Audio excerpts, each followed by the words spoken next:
Hai Dinamikawan, kembali lagi bersama Universitas Dinamika, kampus teknologi, bisnis dan juga seni yang memiliki beragam inovasi dan juga prestasi. Saya akan mengajak kalian semua untuk mengenal lebih dekat Undika atau yang dulu bernama Stikom Surabaya dengan melihat, mendengar, dan merasakan bagaimana kita bergerak untuk mencerdaskan generasi bangsa. Stikom Surabaya yang kini berganti nama menjadi Universitas Dinamika sejak tahun 2019, terus berkembang dan maju untuk bangsa.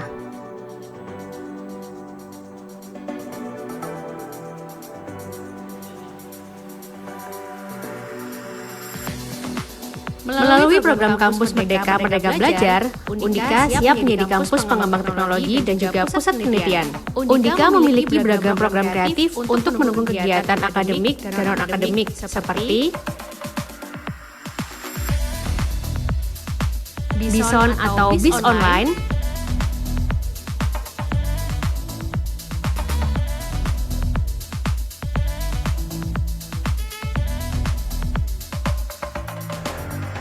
Maskot Dina dan Miko,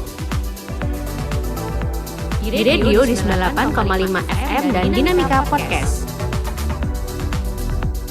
Ada pula Dinamika Innovation dan juga platform belajar untuk jual beli online.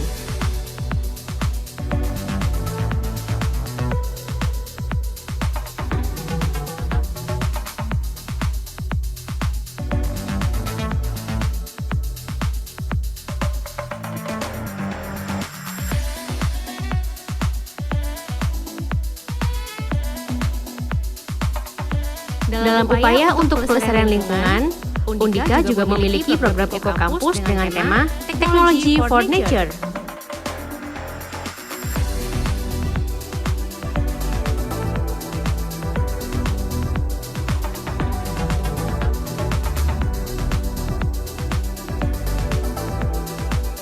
Pengembangan teknologi untuk alam di Undika sudah diakui melalui peringkat internasional Green Metric dan juga penghargaan Eco Campus tingkat Surabaya pada tahun 2021 dan mendapatkan peringkat pertama. Untuk mempermudah sivitas mendapatkan informasi dan kegiatan, Undika juga menyediakan berbagai layanan digital dan juga aplikasi.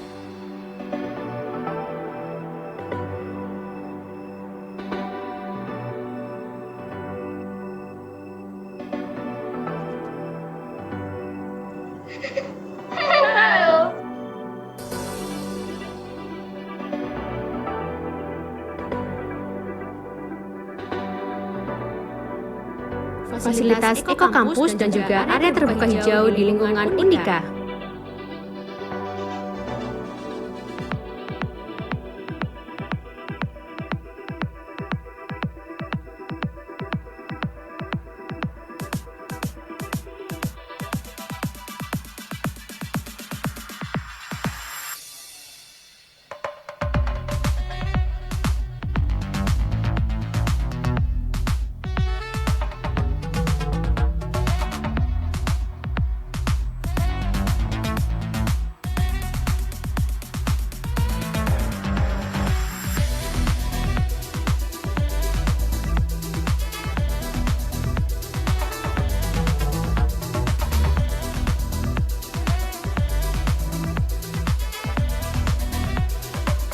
Selain itu, Undika juga memiliki sebanyak 33 wadah untuk pengembangan minat dan bakat bagi para mahasiswa loh.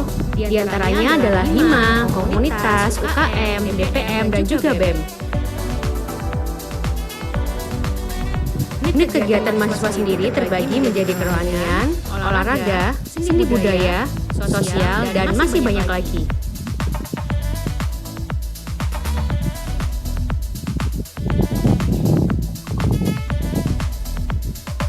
Fakultas dan Prodi.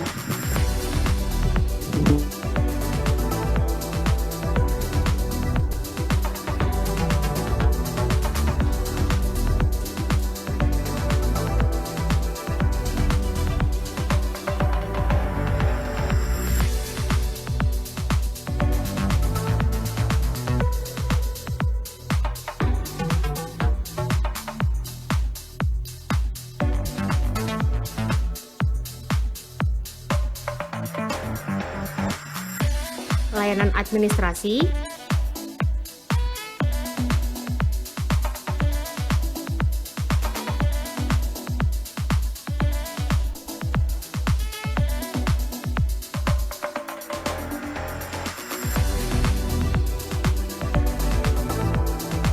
Museum Teknoform.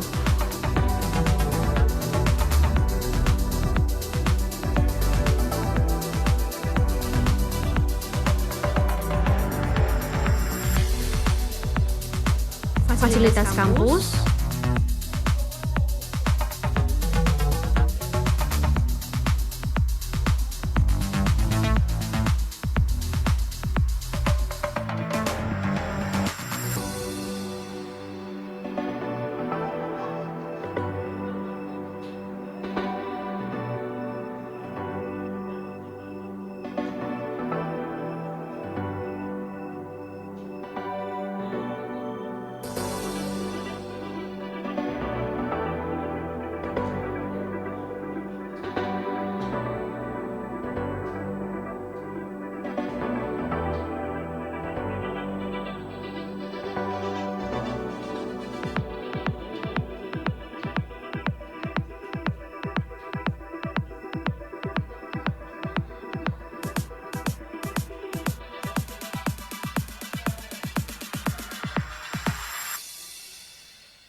serta perpustakaan yang terakreditasi A.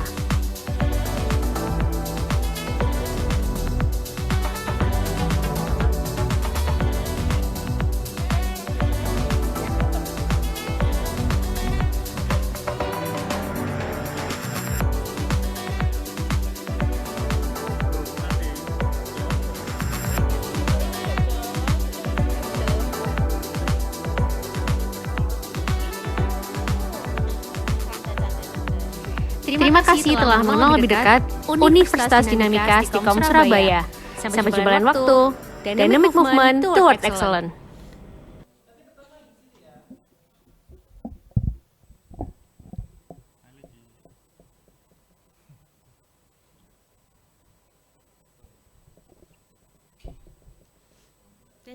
Tak silent.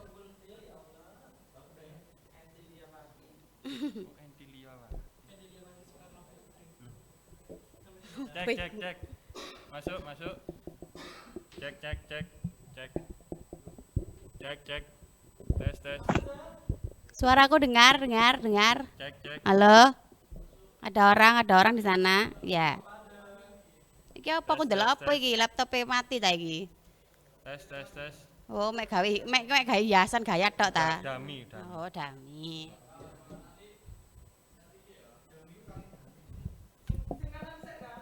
Aku ngiring ini lah anakku ya berarti.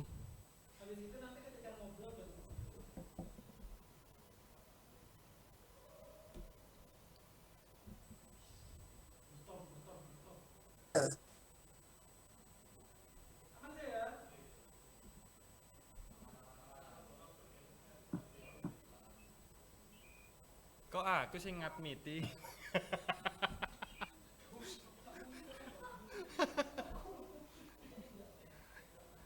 Muncul notif tak admit ngono.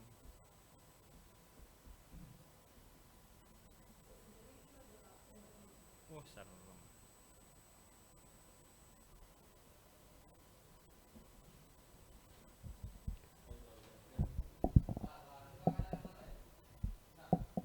Terus ke sana.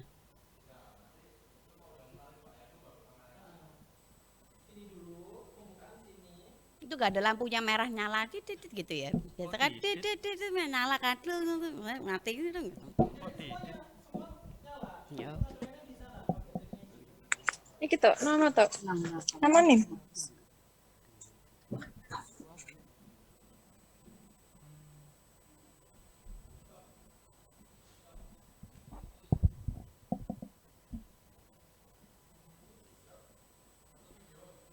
Oke. Kemarin partisipannya pira, Pan? 43. 43, 43. Wah. Itu nonton konser. Halo, halo, halo. Kalau sudah 43 kita live aja. Ini pakai masker ya? Aku pakai masker tak berarti. Kan sudah kamu pakai masker. Lepas toh, pakai masker. Itu yang di wajah. Ya apa sih? Tak kira yang di bawah. Kalau pakai masker aku ya pakai masker. Gimana? Sudah pakai. Masker ini loh, wajah ini loh. Iya toh.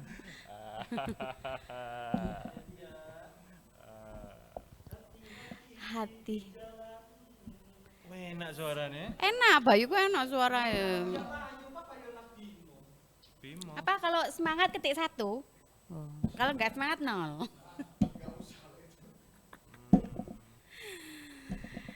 Sudah 41 Mas Ivan. 42 jalan.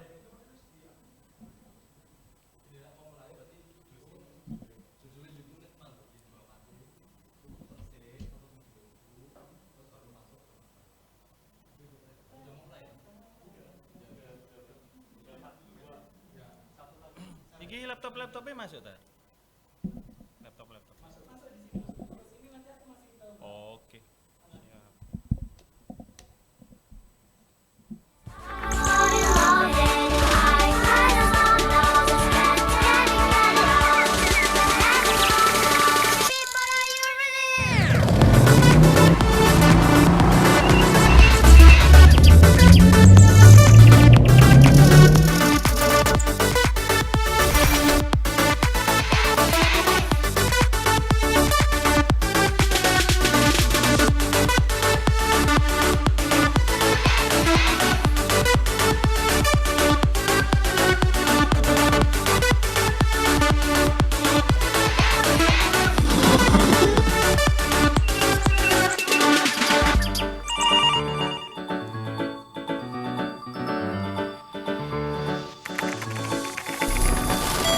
I see your face, don't play around. This is your time, put me on the cloud. You wanna be dance, my dance is now. Melted my heart, sweet, extra cool. I see your joys, don't play around. 'Cause this is your time, put me on the cloud. You wanna be dance, my dance is now. Melting my heart, sweet, extra cool. I try to slow down, just get it out. When dance comes down, can't stop, I fall in love with you. I try to slow down, just get it out. People, are you ready?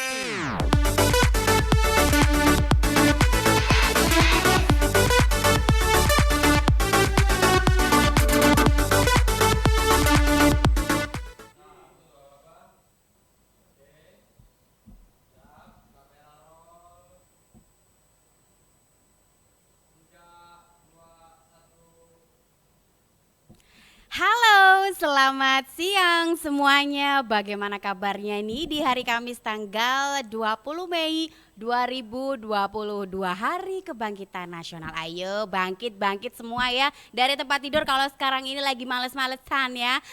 Bangkit dari keterpurukan, bangkit dari semuanya ya. Ayo masih semangat gak ini ya? Kalau yang semangat coba ketik ya di kolom chat nih bagi yang melihat atau juga mendengarkan Zoom pada hari ini ya di Milenial Paham Finansial. Kalau yang semangat coba ketik 1 ayo di kolom chat. Coba nih, saya tunggu nih. Coba siapa aja nih yang semangat semuanya. Coba saya pengen tahu nih, ada nggak nih? Ya di sini semangat juga nggak? Ayo. Wah, ternyata sudah banyak nih yang semangat ini untuk menyaksikan webinar series ya, Milenial Paham Finansial. Dan yang kemarin mungkin kelewatan gitu ya, mendengar atau menyaksikan atau mengikuti webinar yang kemarin. Nah, sekarang ini hari yang terakhir dan topiknya kali ini adalah mendulang cuan dari saham. Ayo, yang sekarang ini main-main saham, pengen tahu gimana sih gitu ya mendulang cuan dari saham.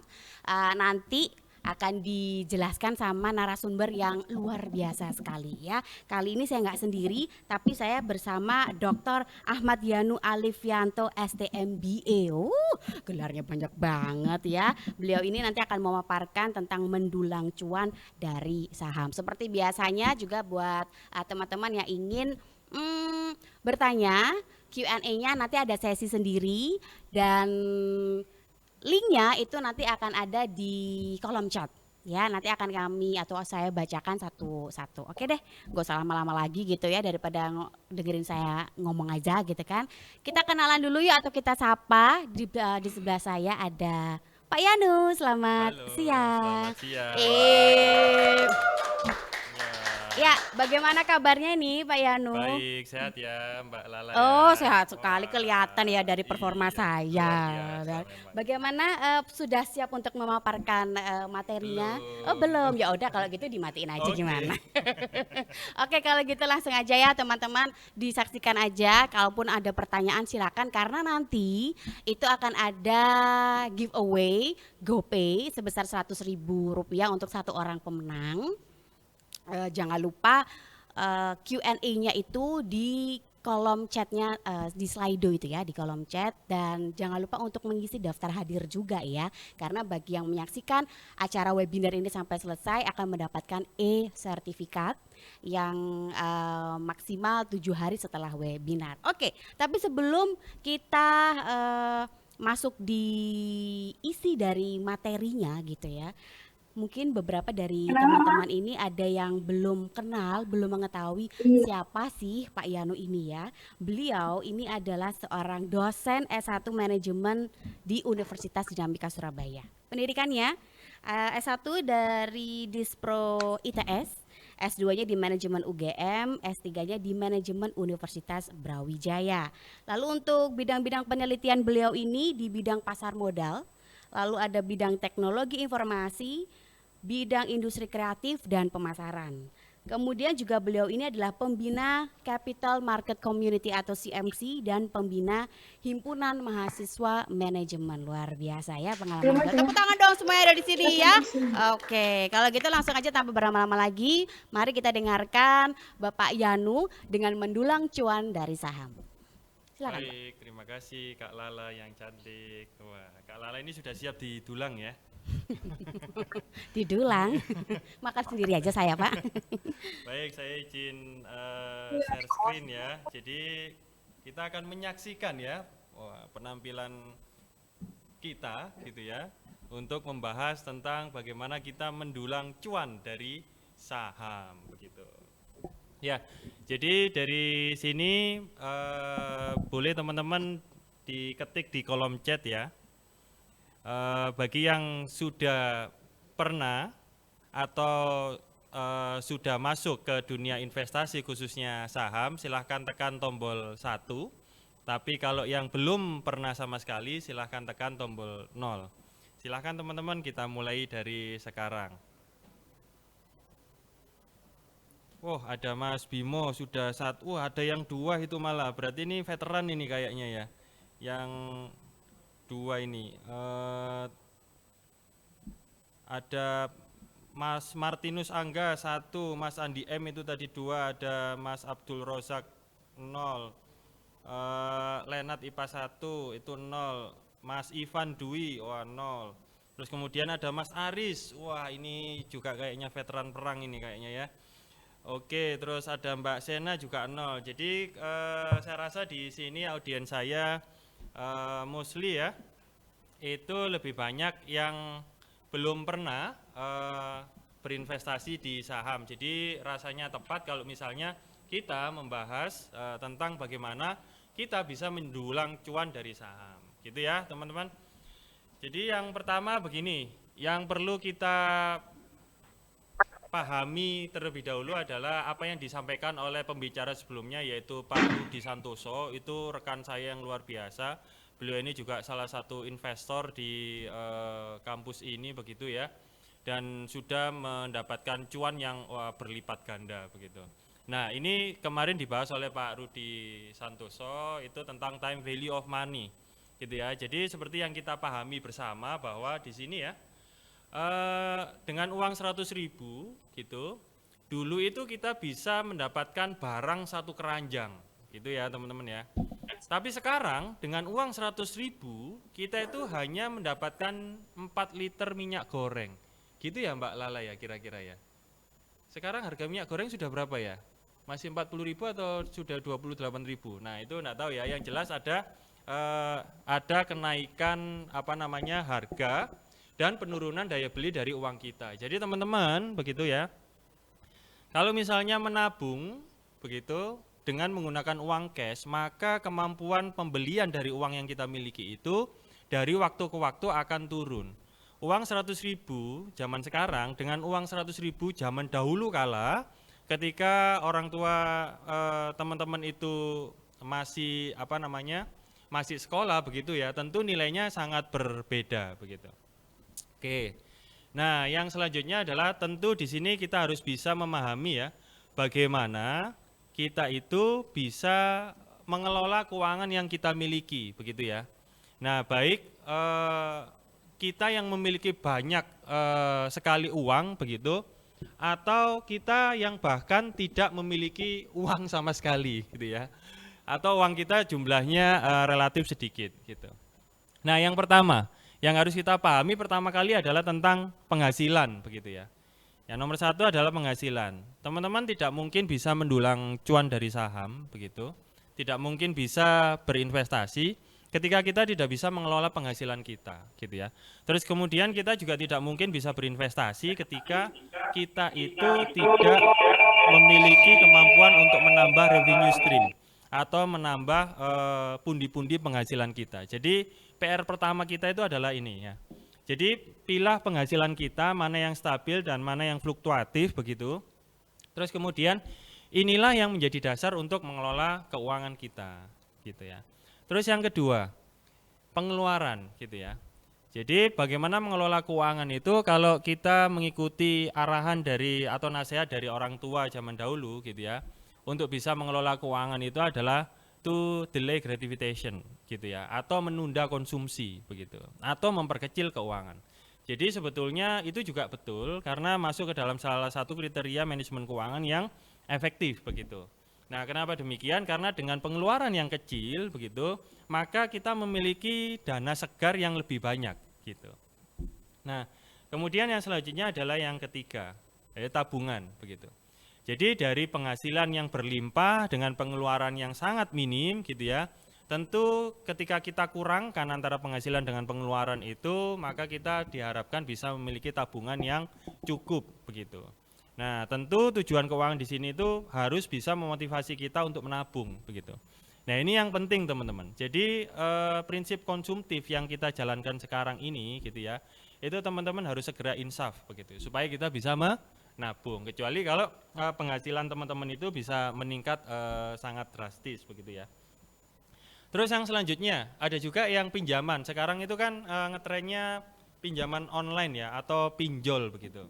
Nah, teman-teman juga harus hati-hati karena ketika kita mengajukan pinjaman, pengajuan pinjaman itu harus bersifat produktif dan bukan konsumtif seperti itu. Jadi kita harus bisa memikirkan bagaimana kita bisa memanfaatkan pinjaman. Kemudian yang kelima adalah investasi. Jadi setelah keempat hal tadi itu terkelola dengan baik, maka baru kita bisa melakukan investasi teman-teman.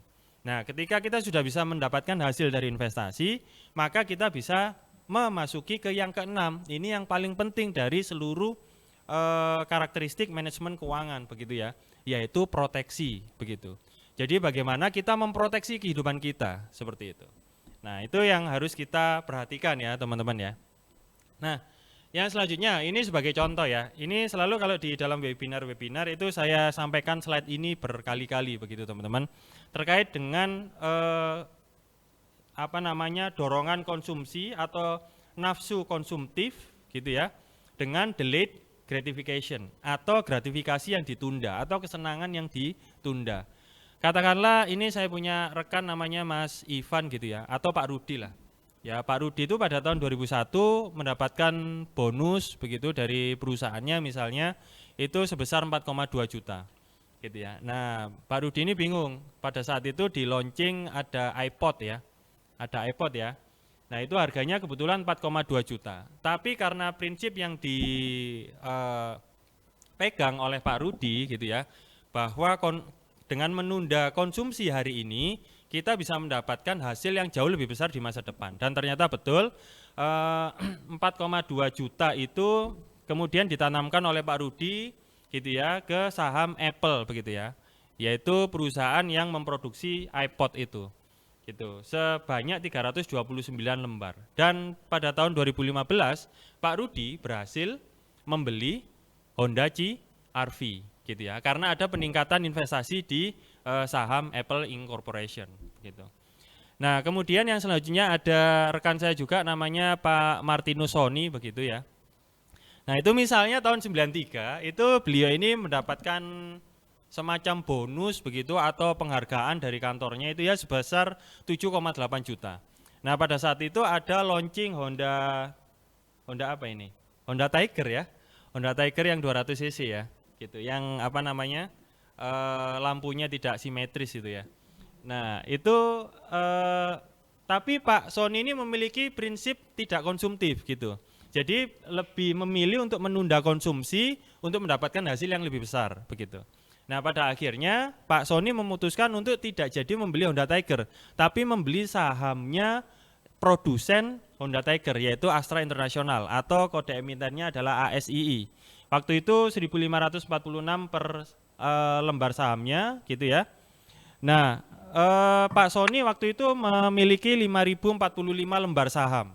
Dan pada tahun 2011, alhamdulillah Pak Soni ini berhasil membukukan uang sebesar 340 juta dari menunda konsumsi sebesar 7,8 juta.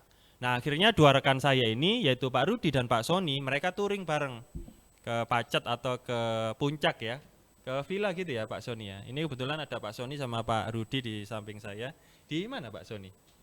Oh, di Gresik ya gitu. Nah, itu touring gitu ya, karena sama-sama nganyari Honda CR-V waktu itu. Jadi seperti itu prinsip dari delayed gratification. Jadi menunda kesenangan untuk kesenangan yang lebih besar, seperti itu.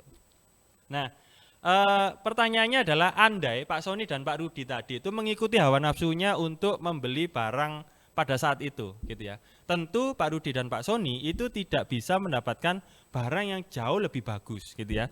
Jauh lebih bernilai daripada yang diinginkan pada saat mereka ini menginginkan sebuah barang pada saat itu.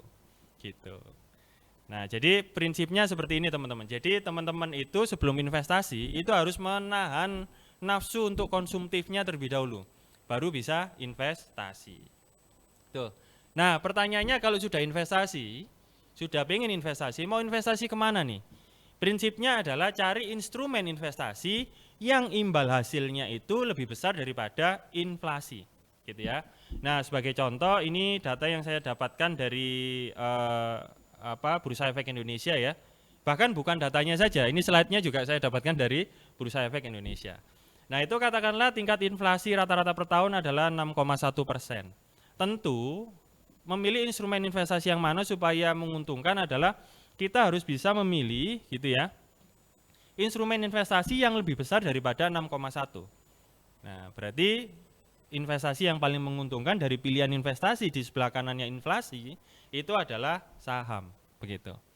Nah, tapi teman-teman juga harus mengingat bahwa apa yang disampaikan Pak Rudi Santoso kemarin, bahwa semakin tinggi imbal hasil yang kita harapkan, maka semakin tinggi juga resiko yang akan kita hadapi. Sehingga teman-teman juga harus bersiap itu. Nah, resiko itu juga tidak bisa kita hindari. Walaupun tidak bisa kita hindari, tapi kita bisa mengelola resiko itu dengan baik. Nah, untuk itu dibutuhkan gitu ya, semacam pengetahuan, wawasan gitu ya, keterampilan gitu ya, terus kemudian persistensi, konsistensi katanya Pak Rudi kemarin untuk bisa mengelola resiko. Nah, jadi ini yang saya sampaikan tadi, misalnya ya, daya beli uang 100.000 kita itu tentu pasti berkurang gitu ya. Yang pada tahun 2000 itu nominalnya adalah 100.000, ketika tahun 2020 sebetulnya nominalnya itu hanya berkisar atau daya belinya itu hanya sebesar 26.917 dengan rata-rata inflasi sebesar 6,52%. Nah, tentu teman-teman harus memahami bahwa uang itu memiliki dua nilai ya teman-teman ya. Yang pertama adalah nilai nominal dan yang kedua adalah nilai intrinsik. Nilai nominal itu adalah nilai yang tertera pada lembar uang itu.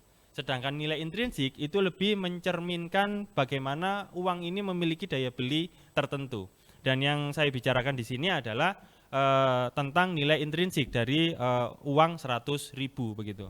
Jadi uang 100.000 tahun 2000 itu memiliki nilai intrinsik 100.000 dan sekarang ternyata daya belinya itu hanya sebesar 26.000 sebetulnya begitu ya. Nah, kalau misalnya diinvestasikan ke indeks harga saham gabungan, jadi di tahun 2000 itu uang teman-teman itu bernilai 100.000 dan tahun 2020 itu uang teman-teman yang semula adalah 100.000 itu berhasil menjadi Rp237.750 begitu. Nah, ini saya tidak flexing, teman-teman bisa cek aja di websitenya Bursa Efek Indonesia begitu ya. Untuk kinerja IHSG mulai dari tahun 2000 sampai tahun 2020. Nah, sekarang pertanyaannya adalah mana ini yang kita pilih ini nanti? Itu saham A atau saham B? Begitu ya. Wah, ini saya mencari Mbak Carla lagi nih. Oh, ternyata masih ada. Oh iya. Ya, saya perlu bantuan Mbak Carla untuk memilih saham A atau saham B begitu. Saham A, wah luar biasa. Iya, ya itu memilih saham A gitu ya. Nah, saham A ini adalah saham kalau teman-teman lihat itu memiliki pola yang tidak teratur begitu ya.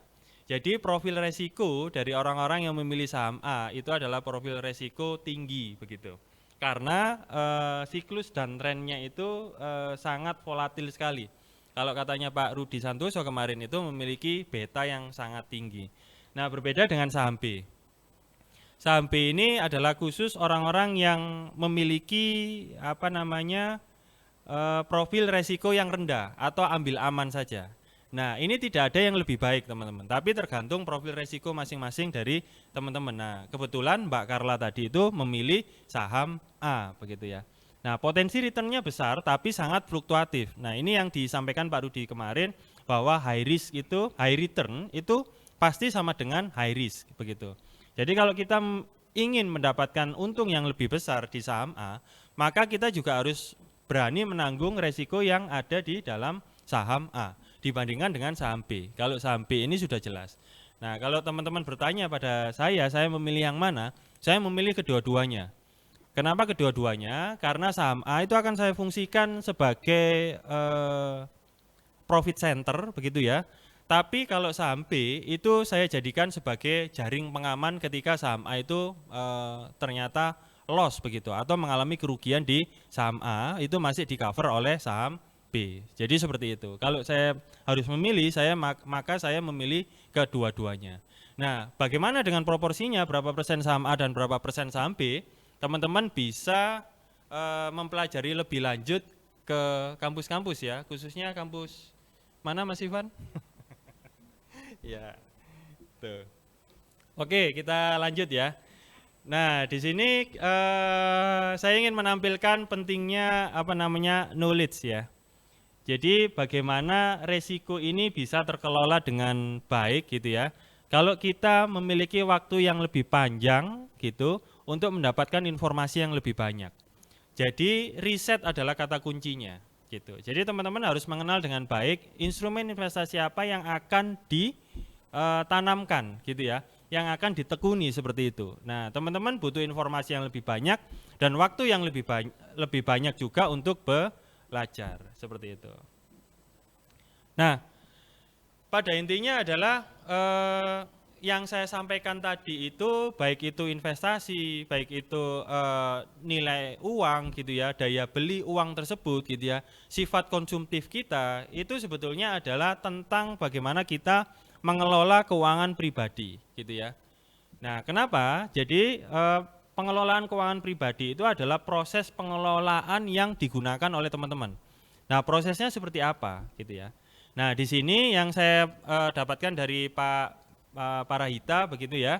Ada 5 langkah begitu ya. Yaitu yang pertama adalah identifikasi kondisi saat ini begitu. Nah, kondisi saat ini itu seperti apa? Gitu. Teman-teman ini sedang jadi crazy rich atau sedang jadi mohon maaf ya, kekurangan uang begitu. Nah, identifikasi kondisi saat ini seperti apa? Dan kita harus bisa menerima kenyataan begitu ya. Oh, ternyata saya sekarang itu sedang kekurangan uang. Nah, apa yang harus kita lakukan begitu? Oh, sekarang ini saya sedang berlimpah uang gitu ya. Nah, apa yang harus kita lakukan ketika kita mengalami kondisi-kondisi tersebut gitu ya. Nah, kemudian yang selanjutnya adalah kalau kita sudah mengetahui keadaan keuangan kita, maka kita harus mampu menentukan tujuan keuangan kita itu seperti apa. Gitu. Nah, tujuan keuangan kita itu seperti apa? Kita itu mau ngapain nih dengan uang kita itu harus kita tentukan terlebih dahulu. Jadi jangan sampai kita itu menjadi fall victims of the seductive mistresses busted run contrary dengan tujuan kita gitu ya. Atau kita itu bertentangan dengan tujuan kita. Ketika kita punya cita-cita begitu, terus ternyata ada iPhone versi 17 launching dan ada diskon begitu, dan ternyata kita menginginkan iPhone itu dan kita melupakan tujuan kita yang semula seperti itu, sehingga kita tidak mampu untuk mencapai tujuan kita yang semula. Terus kemudian yang selanjutnya yang ketiga adalah assessment dan analisis gitu ya. Kita harus menguji, kita harus mengevaluasi bagaimana ini gitu ya, keadaan keuangan kita dengan tujuan kita dan cita-cita kita itu seperti apa. Dari sini kita bisa menyusun semacam strategi atau skenario begitu ya. Tuh. Nah, berapa nih investasi rutin yang harus saya terapkan? Terus kemudian instrumen apa yang akan saya ambil begitu ya. Terus kemudian alokasi dananya itu nanti seperti apa gitu. Nah, terus kemudian yang keempat adalah kita harus memeriksanya secara berkala. Ya, seperti seorang kekasih gitu ya. Misalnya Mbak Carla itu kan kalau misalnya teman-teman mencintai Mbak Carla itu akan mengecek keadaannya Mbak Carla secara berkala gitu ya. Sudah makan siang belum, sudah makan malam belum, sudah makan malam tambahan belum gitu ya. Sudah makan malam tambahan lagi belum gitu kan. Nah, itu selalu mengecek perkembangannya Mbak Carla seperti apa. Terus kemudian yang kelima, kita bisa membuat penyesuaian-penyesuaian karena gitu ya. Saya diajari Pak Rudi Santoso, itu narasumber yang sesi kemarin begitu ya, bahwa champion doesn't make excuse, champion make adjustment gitu ya. Jadi orang yang berhasil di dalam investasi itu gak kakean alasan begitu ya. Tapi mereka membuat penyesuaian gitu ya. Gak kakean alasan nanti Gojek Tokopedia itu sedang turun begitu ya. Wah, saya loss karena ini begitu begini. Tapi kalau champion di dalam investasi saham itu pasti mereka melakukan penyesuaian-penyesuaian dan revisi strategi-strategi seperti itu. Gitu ya. Nah, yang saya sampaikan tadi gitu ya, sebetulnya adalah supaya kita bisa mencapai financial independence gitu ya, atau financial freedom gitu, atau kebebasan finansial. Nah, apa yang dimaksud dengan kebebasan finansial gitu ya? Kebebasan finansial itu adalah sebuah kebebasan yang kita tidak lagi dijajah oleh uang begitu. Atau dalam kata lain itu walaupun tidak hanya sekedar itu, kita itu sudah tidak membutuhkan uang lagi, uang yang membutuhkan kita. Wah, gitu ya. Itu luar biasa itu. Jadi teman-teman kalau sudah bisa membuat keadaan menjadi seperti itu, uang yang butuh teman-teman, bukan teman-teman yang butuh uang gitu ya. Nah, itu maka teman-teman ini sudah mencapai tahap financial freedom atau financial independence gitu ya. Nah, sebetulnya bukan hanya itu, tapi kebebasan finansial itu adalah kebebasan psikologis gitu ya. Jadi teman-teman itu sudah tidak lagi bingung ya, sudah tidak lagi sulit hidupnya, ya santuy begitu ya, karena uang datang dengan sendirinya gitu. Nah, perjalanan untuk mencapai ke financial freedom atau financial independence itu bukan pekerjaan yang sprint atau jangka pendek, wah ngeden gitu ya, terus kemudian langsung berhasil. Seperti Mas DS ya, yang terjerat kasus apa itu investasi bodong yang disampaikan oleh Pak Rudi Santoso kemarin, itu kan sprint. Nah, itu agak sulit terjadi gitu ya. Perjalanan untuk menuju ke financial freedom, financial independence gitu ya, atau kebebasan psikologis ya dalam hal finansial gitu ya. Itu adalah perjalanan maraton. Jadi panjang, secara terus-menerus, konsisten dan persisten kalau katanya Pak Rudi kemarin. Tuh. Nah, ada 8 level financial independence gitu. Ada 8 level ya, dan di sini terbagi menjadi 3. Yang pertama adalah early stage, terus kemudian accumulation dan retire early. Nah, financial independence itu kalau teman-teman sudah retire early, wah saya mau pensiun dini nih, gitu. Jadi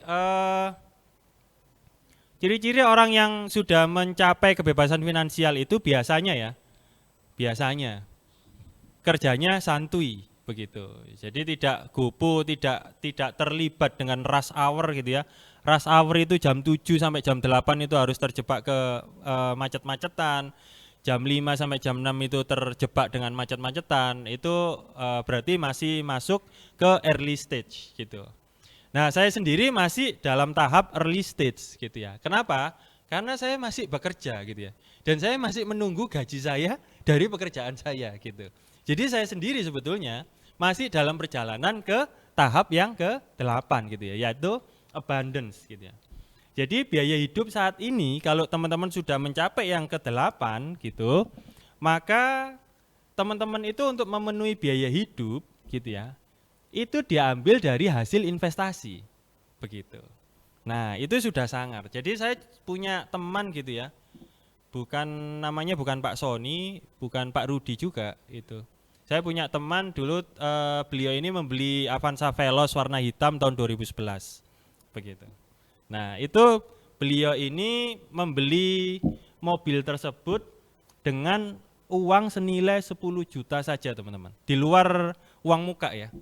Jadi beliau itu dulu masih memiliki mazhab suka nyicil begitu. Ya, sekarang beliau agak insaf gitu ya, jadi tidak suka nyicil, lebih baik cash begitu daripada nyicil dengan dengan bunga. Nah, tapi saya tidak bicara itunya. Saya bicara tentang bagaimana beliau ini nyicil Avanza Veloz tersebut dengan hasil investasinya. Jadi dari hanya 10 juta rupiah itu diputar sama beliau ya di saham. Saya tidak usah bicara tentang Lamborghini ya. Cukup Avanza Veloz saja daripada flexing begitu ya. Nah, dari investasi saham ini yang dilakukan oleh beliau adalah memutar investasi ini supaya bisa memenuhi cicilannya. Nah, kebetulan waktu itu kalau tidak salah uang mukanya kalau tidak salah 50 atau 60 juta begitu, kemudian tenor cicilannya per bulan adalah 2,5 juta gitu. Jadi 2,5 juta itu adalah berapa persen dari 10 juta ya? Berarti 25% ya? 25% ya Pak Sony? Oh iya betul, 25% gitu ya. Nah, beliau ini punya target profit investasi itu sebesar 2% per hari gitu. Dengan target per bulannya bisa mendapatkan 15 kali 2% itu. Berarti 10 juta mendapatkan 2%, berarti kan perharinya sekitar 2 juta. Jadi jauh lebih banyak yang didapatkan oleh teman saya itu daripada yang dihabiskan untuk mencicil atau membayar angsuran dari Avanza Veloz itu. Seperti itu. Jadi teman saya itu tadi itu ya, itu hanya membeli Avanza Veloz senilai 60 juta. Jadi 10 juta gitu ya, ditambah uang mukanya 50 juta. Dengan nilai Avanza Veloz waktu itu 183 juta kalau tidak salah. Jadi seperti itu teman-teman. Nah, sekarang sama beliau karena beliau memiliki mazhab lebih suka cash sekarang ini, maka Avanza Veloznya dijual gitu ya, untuk beli yang lain gitu, yang lebih murah supaya beliau bisa mendapatkan uang cash yang lebih banyak sehingga bisa investasi yang lebih banyak gitu. Jadi seperti itu. Nah, kalau teman-teman sudah mencapai ke yang nomor 8 gitu ya, itu luar biasa. Maka saya ucapkan selamat kepada teman-teman gitu ya, sudah bisa mencapai financial freedom, yaitu membiayai biaya hidup saat ini dengan hasil investasi. saya juga punya teman juga gitu ya. Kebetulan beliau ini punya properti begitu. Kemudian properti itu disewakan ke teman saya yang lain.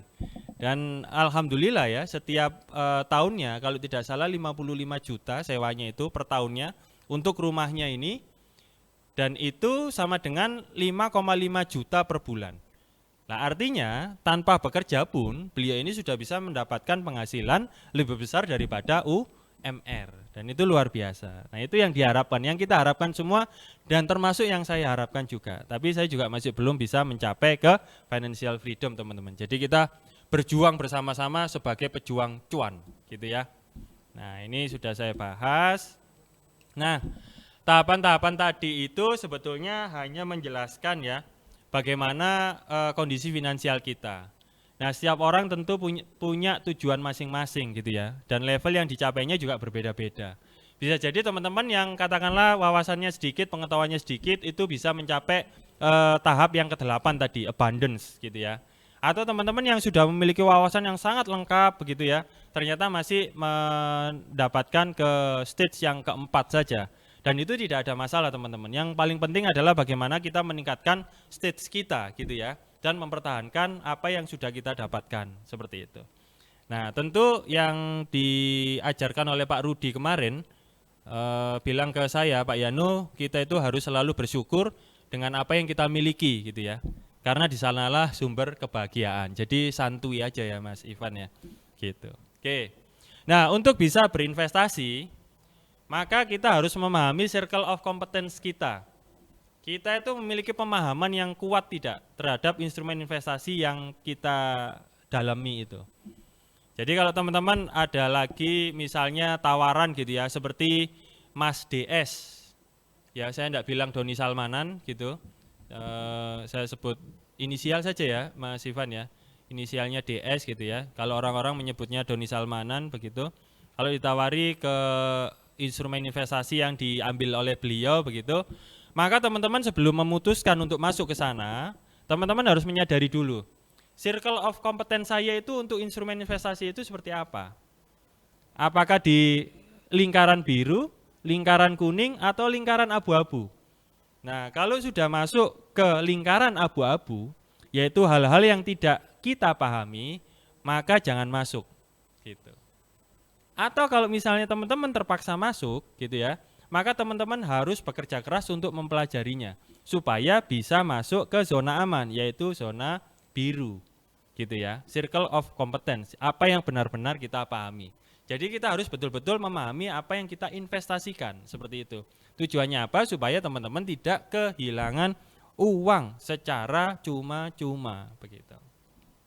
Nah, terus kemudian bagaimana kita mengelola investasi? Nah, kalau saya karena sudah bekerja teman-teman ya, hasilnya ya didapatkan dari gaji gitu ya. Dari gaji ini kemudian dibagi-bagi gitu ya menurut rasio sesuai dengan preferensi masing-masing, terus dimasukkan sebagai dana investasi. Nah, hasil yang didapatkan dari dana investasi ini ada dua teman-teman. Yang pertama adalah capital gain dan yang kedua adalah dividen. Kalau dividen itu adalah bagi hasil ketika sebuah perusahaan yang kita investasi gitu ya memberikan bonus ke kita gitu. Itu adalah dividen. Nah, sedangkan capital gain itu adalah selisih dari harga jual dengan harga beli kita gitu. Nah, itu capital gain dan dividen. Jadi kalau teman-teman meletakkan uangnya ke instrumen, misalnya salah satunya adalah saham, maka teman-teman mendapatkan dua sumber penghasilan, yaitu yang pertama adalah dividen dan yang kedua adalah capital gain. Jadi seperti itu. Nah, tergantung bagaimana nanti kita memanfaatkan hasil investasi kita. Apakah itu untuk usaha, kemudian diputar kembali supaya bisa mendapatkan uang yang lebih banyak gitu ya, atau untuk keperluan pribadi. Mana yang lebih baik? Yang lebih baik adalah yang paling sesuai dengan kebutuhan teman-teman. Ingat ya, kebutuhan, bukan keinginan, bukan nafsu syahwat belaka, tapi kebutuhan begitu. Nah, bisa jadi ada orang-orang yang butuh untuk memutar usahanya atau bisnisnya. Ada juga yang orang-orang yang ternyata seperti teman saya tadi yang mencicil Avanza Veloz gitu ya. Nah, wah saya butuh untuk nyicil Avanza. Ya wis lek ngono ya sudah hasil investasinya dipakai untuk nyicil Avanza Veloz seperti itu. Nah, jadi seperti itu teman-teman. Terus kemudian ada pelajaran berharga yang saya dapatkan atau yang bisa kita ambil gitu ya dari investor top dunia yaitu Warren Buffett. Ada 4 prinsip ya. Gitu. Ada 4 prinsip yang harus kita pahami sebelum kita investasi saham. Yang pertama adalah prinsip bisnis. Gitu. Bisnis dari perusahaan yang akan kita investasikan itu harus bersifat sederhana dan mudah dipahami. Jangan yang ruwet, teman-teman. Terus kemudian dia itu punya kinerja operasional yang konsisten. Gitu. Lalu memiliki masa depan yang cerah. Gitu ya. Nah, itu dari prinsip bisnisnya. Terus kemudian dari prinsip manajemennya. Gitu. Bagaimana perusahaan ini mengelola perusahaannya? Bagaimana perusahaan ini mengelola bisnisnya? Gitu ya. Bagaimana sikap para direksinya? Nah, itu harus kita pahami terlebih dahulu. Wah, itu kok sulit sekali. Nah, sebetulnya tidak sulit juga. Karena sekarang kita berada di era informasi di mana informasi yang paling sulit sekalipun itu bisa kita dapatkan. Gitu ya. Nah, bagaimana kita mendapatkan informasi tentang prinsip manajemen? Ya bisa kita dapatkan dari annual report yang dipublish oleh perusahaan-perusahaan yang sudah go public begitu. Terus kemudian yang selanjutnya adalah prinsip pasar.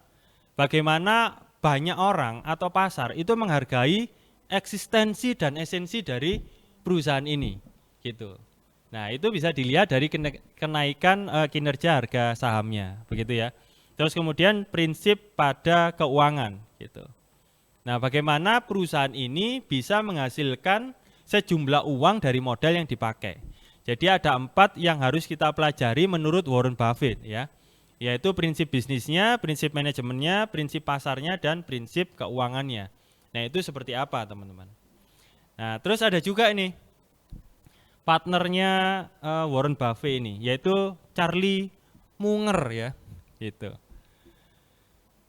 Nah, di sini ada satu quote ya yang bagus menurut saya, yaitu mengetahui apa yang tidak kamu ketahui, gitu ya. Itu lebih berguna daripada kita itu menjadi pintar, gitu. Jadi kita itu harus mengetahui, gitu ya. Hal-hal yang tidak kita ketahui itu apa sih, gitu ya. Oh, kita itu tidak tahu ini itu, gitu ya. Sehingga kita memiliki kemampuan untuk belajar atau kemauan untuk belajar, gitu ya. Terus kemudian yang selanjutnya ada quotation yang menarik juga yang bisa kita pakai ya dari Charlie Munger ini, yaitu jadilah hari-harimu dengan menjadi orang yang lebih baik ketika bangun dari tidurmu. Jadi kita itu selalu melakukan self improvement atau continuous improvement atau proses re-engineering gitu ya dalam diri kita. Jadi seperti itu teman-teman yang harus kita pahami sebelum kita jegur ya atau menyelami dunia investasi supaya kita tidak mengalami kerugian yang lebih besar begitu. Nah, ada juga ahli investasi yang bernama Peter Lynch gitu ya. Itu dia menjadi fund manager terbaik di dunia ya. Sepanjang sejarah pasar modal begitu atau pasar uang gitu ya. Nah, yang pertama kita harus memiliki pertanyaan-pertanyaan tertentu untuk diri kita ketika kita mau berinvestasi. Yang pertama itu pertanyaannya adalah apakah kita harus berinvestasi, Mas Ivan? Nah, jangan pernah berinvestasi karena kita ingin cepat kaya, gitu. Dan jangan terpengaruh oleh orang-orang yang flexing, begitu ya. Orang-orang yang pamer Lamborghini, Lamborghini, ya Ferrari, Ferraro, gitu ya. Nggak tahu saya ya gitu atau apa ya ya flexing lah intinya. Kita nggak usah tergiur dengan apa yang didapatkan oleh orang lain gitu ya sehingga kita ingin menjadi cepat kaya gitu ya. Nah, kita harus menjawab terlebih dahulu apakah kita ini harus berinvestasi gitu. Memangnya dengan investasi itu kita mendapatkan apa sih gitu. Apakah tidak bisa dengan hanya bekerja setiap bulan mendapatkan gaji setiap bulannya gitu ya, tanpa investasi? Apakah tidak bisa seperti itu? Nah, kalau ternyata bisa, kenapa harus investasi? Oh, ternyata kalau investasi menjadi lebih baik, ya kenapa tidak investasi seperti itu? Nah, yang kedua, apa kompetensi utama saya ya? Competitive advantage saya, comparative advantage saya dibandingkan dengan yang lain itu apa? keunggulan saya ini apa? Oh, keunggulan saya itu saya memiliki kreativitas dan inovasi yang sangat tinggi walaupun saya tidak memiliki uang gitu ya. Atau sebaliknya, saya tidak bisa memikirkan hal-hal yang baru. Saya bingung terhadap berbagai macam hal begitu ya. Tapi uang saya banyak gitu ya. Nah, itu harus kita identifikasi teman-teman. Gitu. Terus kemudian yang keempat ya, kita lewati yang ketiga, investasi pada yang kita pahami saja. Jadi walaupun saham memberikan imbal hasil yang lebih tinggi daripada yang lain begitu ya. Tapi kalau kita tidak memahaminya dengan baik, maka akan sangat berbahaya ketika kita masuk ke dalam instrumen investasi saham. Gitu. Kalau kita pahamnya, wah investasi itu adalah kos-kosan. Ya sudah kita masuk ke dalam investasi kos-kosan. Kecuali kalau saya ini jualan saham gitu ya. Maka saya akan memaksa teman-teman untuk masuk ke instrumen investasi saham. Nah, kita kan di sini bersifat sharing ya. Jadi kalau teman-teman bisa investasi di kendaraan gitu ya, untuk dijadikan operasional transportasi online misalnya begitu ya, itu boleh juga. Atau teman-teman tidak punya waktu yang banyak untuk melakukan operasional secara fisik, ternyata bisa melakukan investasi di instrumen saham, ya sudah masuk ke saham dengan mempelajari investasi saham kayak gitu. Terus kemudian yang nomor 5 ya, hati-hati dengan halo bias gitu. Teman-teman jangan investasi hanya karena suka begitu, tapi harus karena hasil analisis teman-teman gitu. Jadi misalnya teman-teman kalau misalnya ini suka pada Pak Sony, Pak Sony itu sedang investasi di Bank BCA misalnya ya, maka ikut-ikutan Pak Sony gitu ya, investasi ke BCA. Atau senang dengan Pak Rudi kemarin investasi ke apa Pak Rudi? Ke properti, terus kemudian teman-teman ikut-ikutan investasi ke properti. Jangan gitu ya.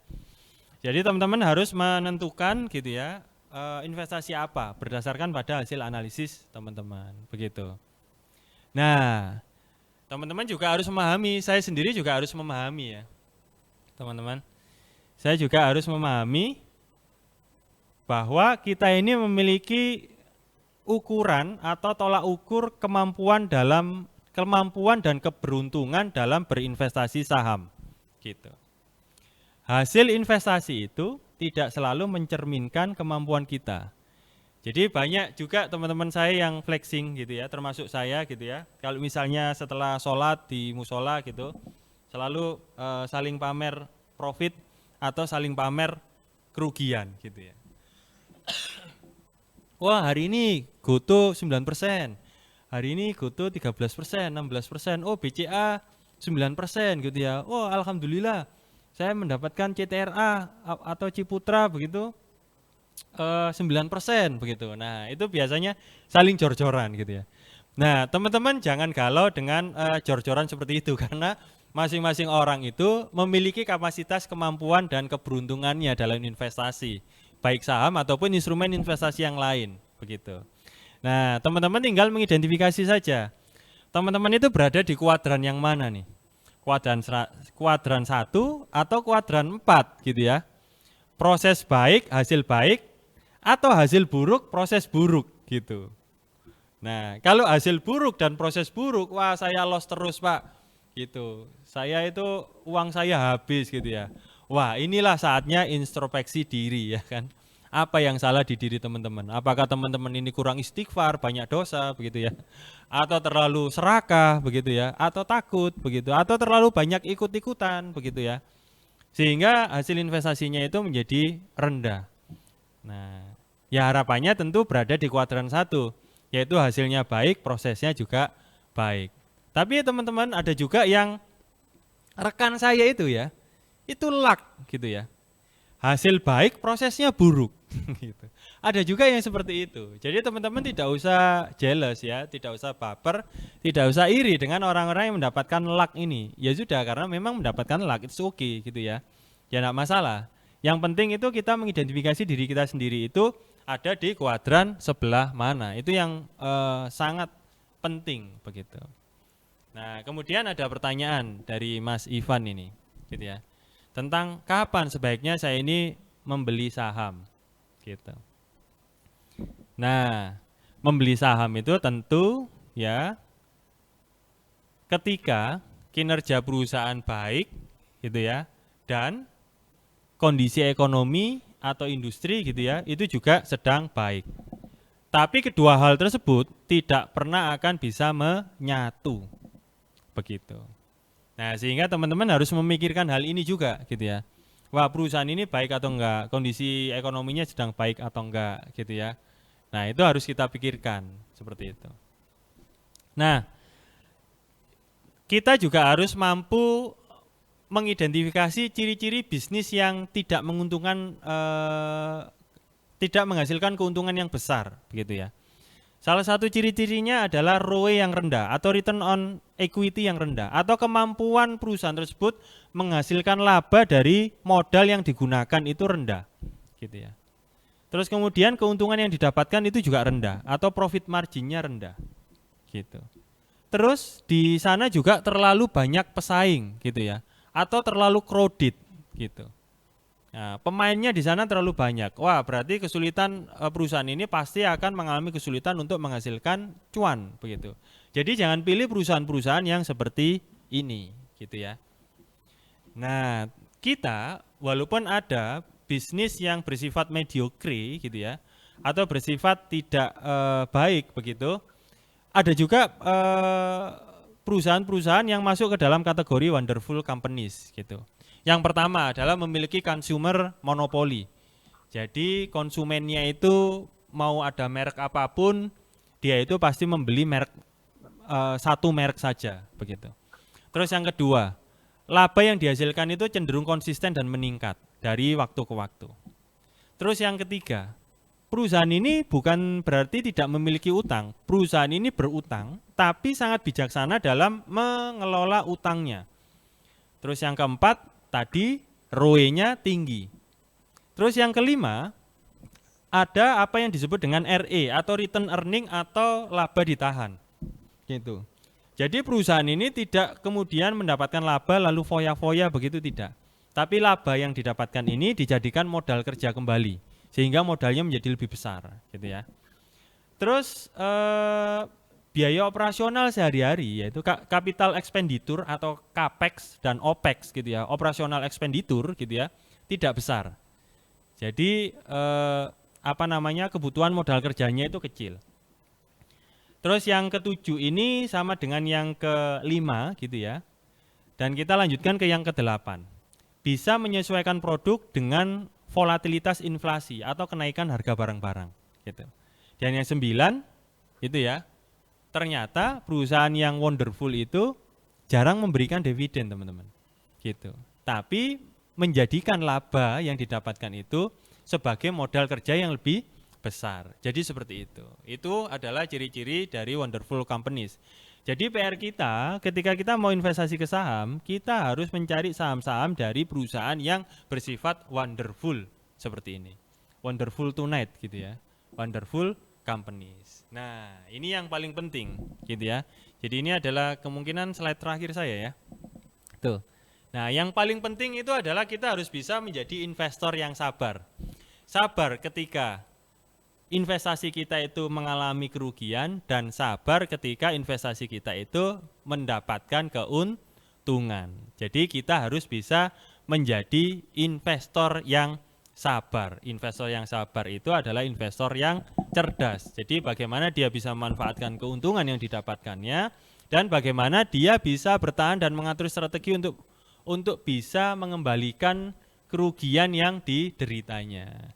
Jadi, are you ready to be an investor? So I hope you guys are ready. Begitu yang bisa saya sampaikan, Mbak Lala, Mbak Carla ya. Iya, Carla aja, Pak. Kakar. Ya. Kok kakar? Oh iya, Mbak. Cakar ini, Oh Pak. iya, cakar ya. Oke. Ya. Ya, semoga bisa bermanfaat dan silakan jika ada pertanyaan. Iya, jadi kalau misalnya saya itu main saham gitu tanpa harus kerja bisa kaya nggak, Pak ya? Bisa, Mbak Carla. Dengan kerja bisa kaya. Mbak Carla enggak investasi, enggak kerja pun juga bisa kaya. Caranya kan aneh dong, Ya, Pak. betul. Iya. Ya, tergantung Kalau main saham caranya. aja nggak bekerja bisa kaya ya? Bisa juga, Bisa gitu. ya? Iya, Bisa bisa. ya? Oh ya. Nggak bisa juga bisa, gitu. Oke deh, daripada kemana-mana langsung Iya. aja ya. Ada yang sudah bertanya di kolom chat kah? Coba bisa ditayangkan untuk pertanyaannya karena sudah masuk di sesi Q&A ya. Jadi nanti dengan senang hati Pak Rudi kemarin dong Pak ya. Pak Yanu yang akan menjawab pertanyaan dari teman-teman semuanya dan penanya yang terbaik itu nanti akan mendapatkan voucher GoPay sebesar Rp100.000 ya. Jadi nanti akan kami pilih siapa penanya yang paling terbaik. Jangan lupa juga untuk mengisi daftar hadir, sertifikatnya itu maksimal 7 hari gitu ya setelah webinar ini berakhir. Jadi kalau ada yang nanya-nanya kapan nih webinarnya gitu ya, itu maksimal 7 hari gitu ya teman-teman ya. Dan ini oke. Iya. Oh, iya ya. Silakan. Oh sudah Oh, tadi saya sudah minum di belakang tadi. Iya. Oke, nah ini udah muncul nih teman-teman ya. Banyak juga nih yang bertanya nih Pak Yanu terkait dengan mendulang cuan. Langsung aja ya. Oke, Langsung atau nunggu apa ini? langsung aja. Oh langsung ya. Iya. Oke, ini dari Abdul Rozak ya. Terima kasih Abdul Rozak. Bagaimana caranya memulai investasi saham? Dan berapa banyak modal yang harus kita keluarkan untuk memulai investasi saham dan cara memperkecil resikonya, Pak? Baik, terima kasih. Langsung saya jawab. Iya, Mbak silakan, Carla? silakan, Pak. Atau besok? Oh besok Sekarang- boleh. Oh. Saya pergi dulu kayak gitu. Oke, terima kasih Mas Rosak atau Pak Rosak ya. Bagaimana caranya memulai investasi saham? Gitu. Yang pertama adalah bulatkan tekad dan niat begitu. Itu. Gitu ya. Iya, Harus ada niatan dulu harus ya, Pak. ya? niat. Oh iya. Inama amaluhu bin niat. Iya. Ya, niatnya harus bulat gitu ya. Yang kedua itu adalah Berapa banyak modal? belajar Oh, gitu oh, ya. belum Caranya ya. yang Oh, kedua adalah niat dipelajari.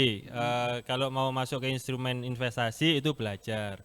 Nah, belajarnya di mana, Mbak Carla? Bukunya mungkin ada rekomendasi, Pak? Kampusnya dulu di mana ini kira-kira? Kampusnya ya. Kampusnya Iya, di mana ya? Di mana? Ya misalnya di Prodi S1 Manajemen Ya. Universitas Dinamika gitu ya. Karena nanti pembina capital market community yang selanjutnya itu dikelola oleh Pak Rudi, nanti dibimbing oleh Pak Rudi sehingga nanti wah progresivitas investor di kampus ini itu menjadi lebih baik begitu. Oh, pembinanya bukan Pak Yanu ya kalau si Ya kan Arsi? ada Regenerasi ya? ya Oh, regenerasi regenerasi. terus menerus gitu ya. Oh, Kita harus melakukan Baik. continuous improvement. Oke. Nah, itu next itu nanti Pak Rudi Santoso terus kemudian dilanjutkan lagi Pak Sony gitu. Nah, Oh, itu ya. mana lebih bagus Ya lagi. itu dosennya kami semua ya yang Betul, ada di Universitas iya, Dinamika. yang- Mungkin buat teman-teman siapa Pak Sony, siapa Pak Rudi tadi. Silakan main-main ya. Iya, ke sini. main-main Ya, aja deh ke oke. kampus ya, Belajar teman-teman. gitu. Jadi gitu Pak Rozak, belajar. Kemudian secara teknis yang ketiga adalah mendaftarkan diri menjadi nasabah di perusahaan sekuritas.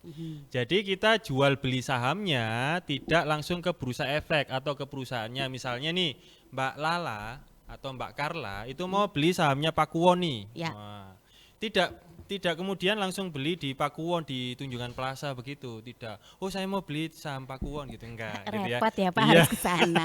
Gitu. Jadi belinya di perusahaan sekuritas. Jadi Mbak Carla itu atau Pak Rosak itu menjadi nasabah di perusahaan sekuritas, nanti jual belinya secara online gitu.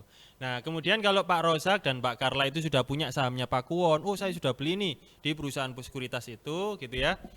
Nah, Mbak Carla bisa sombong ke tukang parkirnya TP gitu ya. Iya, karena Iya. sudah beli saham. Sudah, oh saya ini pemilik Iya. Pakuwon Kalau ini. lihat gitu kalau ya. lihat Pakuan gitu, wah saya udah beli sahamnya. Iya, ya. jadi Walaupun seperti cuman itu. berapa lot gitu ya, Pak satu ya. lot kan 100 lembar aja Iya. kan enggak apa-apa. Tapi yang jelas Oke. kan sudah jadi pemilik TP. Iya, gitu, iya, ya. oke. Iya, Tunjungan iya. Plaza. Jadi seperti itu. Terus kemudian berapa banyak modal yang harus kita keluarkan? Sekarang ini perusahaan sekuritas didorong oleh Bursa Efek Indonesia bisa menekan minimum injection. Jadi Pak Rozak nanti deposit ke perusahaan sekuritas itu biasanya itu 10 juta, tapi sekarang itu ditekan oleh Bursa Efek itu menjadi 100.000. Jadi Pak Rozak ini bisa berinvestasi hanya sebesar 100.000 rupiah. Oh, dari modal kecil bisa ya Pak Yanu ya? Sangat bisa, Bisa karena ya. banyak perusahaan yang harga per lembar sahamnya itu malah jauh lebih mahal permen. Oh ya? Iya. Oke. Jadi seperti Pakuwon itu berapa Pak Rudi sekarang? 494 Rp490 per lembar sahamnya. Gojek, Tokopedia harganya berapa Mas Ivan sekarang? Betul, 300 per lembar sahamnya. Permen Yupi berapa? Satu pak berapa? 5.000. 15.000 permen Yupi. Jadi mendingan lebih baik beli saham daripada beli permen gitu. Gitu. Ya kecuali kalau teman-teman berprofesi sebagai penjual permen Yupi. Jadi beli langsung dijual mendapatkan hasil gitu ya. Permen Yupi. Gitu. Oke. Kita enggak disponsori Yupi ya? Enggak. Ya, semoga bisa Iya. masuk nanti ya. Semoga sponsor ya. Kita. Oke. Pertanyaan selanjutnya ini belum Baik, dijawab Pak Yano, ya. mau perkecil resikonya gimana? Oke, memperkecil resiko itu adalah dengan menggunakan portfolio saham. Jadi seperti yang saya sampaikan tadi yang dipilih Mbak Carla antara saham A dan saham B gitu ya. Antara yang volatil dengan yang normal begitu ya. Dua-duanya kita harus bisa mengelolanya dengan baik. Jadi kita harus bisa memilih saham-saham mana yang menjadi profit center dan mana yang menjadi jaring pengaman seperti itu.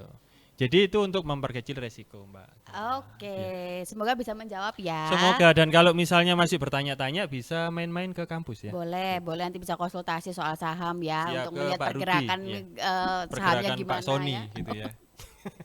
Pak Sony salah satu dosen lagi ya, teman-teman bagi yang belum Oke, tahu. iya. Oke, ini ada Maria Situmeang, SMA Negeri 3 Medan. Wah, dari Medan ada Madiun. lagi. Eh, Medan, enggak, Medan. Jangan luar gitu, biasa. Pak Iya, Yano. Ini mata saya juga udah ini loh, Iya, iya, melotot-melotot. Ini kecil banget ini tulisannya. Oke, siang Pak. Sebelumnya terima kasih sharingnya luar biasa dan kesempatan bertanya. Yang menjadi pertanyaan saya, gimana tips atau tangga? Tentang financial freedom Iya, kan? dan strategi menganalisis Oke, saham. ini dua pertanyaan yang berbeda ya.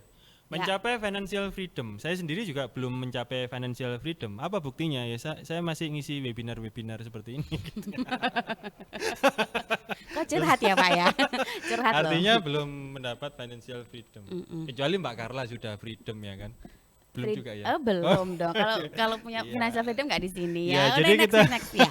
Kita semua itu masih dijajah tentang financial freedom gitu ya. Nah untuk mencapai financial freedom itu kalau saya diajarkan sama Pak Rudi kemarin itu ada cara klasik dan ada cara kontemporer. Cara klasiknya ada dua Mbak Carla atau Mbak Maria ya. Yang pertama menambah jumlah penghasilan dan mengurangi jumlah pengeluaran Iya, gitu. Sudah gitu doang. gitu aja. Sebetulnya seperti itu pada prinsipnya. Nah, kalau secara kontemporer itu cuman dua sih. Yang pertama adalah memperbanyak aset gitu. Dan yang kedua adalah memperkecil likuiditas gitu. Apa yang dimaksud dengan aset dan likuiditas? Aset itu adalah barang-barang atau segala sesuatu yang bisa menghasilkan uang bagi kita. Gitu. Sedangkan likuiditas adalah segala sesuatu yang justru menghabiskan uang kita. Gitu. Oh gitu ya. Gitu. Jadi BPKB contohnya itu apa? termasuk bisa diuangkan, kan itu masuk aset nggak? Betul, itu bisa termasuk aset. BPKB-nya ya. Iya, BPKB-nya. Mobilnya likuiditas. Iya, Betul. gitu ya. Wah, ini cerdas ini Gitu luar ya. biasa. Oke. Terima kasih sudah membantu ya. Lanjut, ini. Itu ya Mbak Iya. Maria ya. Oke, semoga bisa menjawab juga. Ini strategi iya, menganalisa strategi menganalisis saham. Oke, saya diajari Pak Rudi kemarin itu ada dua cara Mbak Maria. Nanti secara lebih rinci bisa main-main ke kampus atau diskusi dengan Pak Rudi dan Pak Sony. Ada juga Pak Arifin itu investor luar biasa di Universitas Dinamika ya, di Stikom Surabaya ini. Ada dua cara. Yang pertama adalah analisis fundamental dan analisis teknikal. Analisis teknikal itu bertujuan untuk menemukan dua informasi utama. Yang pertama adalah tren dan siklus kenaikan atau penurunan harga saham. Itu analisis teknikal. Kalau analisis fundamental itu adalah analisis yang mengevaluasi kinerja kesehatan keuangan perusahaan tersebut. Begitu. Nah, analisis fundamental itu top down. Jadi analisis makro ke analisis mikro. Waduh, ribet banget, Pak. Enggak ribet sama sekali. Nah, kalau Mbak Maria punya waktu, ya main-main aja ke Online aja sebenarnya dari Medan Oh, jauh, iya, iya, iya. jauh Boleh, Pak. boleh, Oh, boleh, ya iya. online boleh ya. Nanti ada Boleh, nomornya boleh. Pak Yanu tertera di layar. Nomornya nanti Pak ya. Rudi, nanti Oh saya Pak Rudi, bukan tayangkan Pak ya Yanu. di Kalau maunya Pak Yanu gimana ini? boleh Boleh dengan ya. mengontak Pak Sony nanti ya. Oke. Bulet ya. Oke, lanjut. Ini enggak ada namanya. Wah, sayang sekali enggak ada namanya ya. Kapan baiknya Oh, Apri. Ya dari Apri SMA 1 Madiun. Di bawah itu pertanyaan. Ya, oke. Kapan baiknya kita masuk di pasar saham? Oke, ya. Bagaimana cara mengetahui saham yang baik untuk investasi jangka panjang? Oke, pertanyaan pertama, terima kasih Mbak Apri, Mbak Carla itu ya. Mm. Kapan baik? baiknya kita masuk di pasar saham? Baiknya kita masuk di pasar saham itu kalau pasarnya buka. Ya, iya Kalau dong, Pak. tutup nggak bisa masuk. Iya. Nah, Ya, pasar iya saham dong. buka itu jam 9 sampai jam 4 gitu. Ya kita nggak bisa ngapa-ngapain kalau pasarnya tutup gitu ya.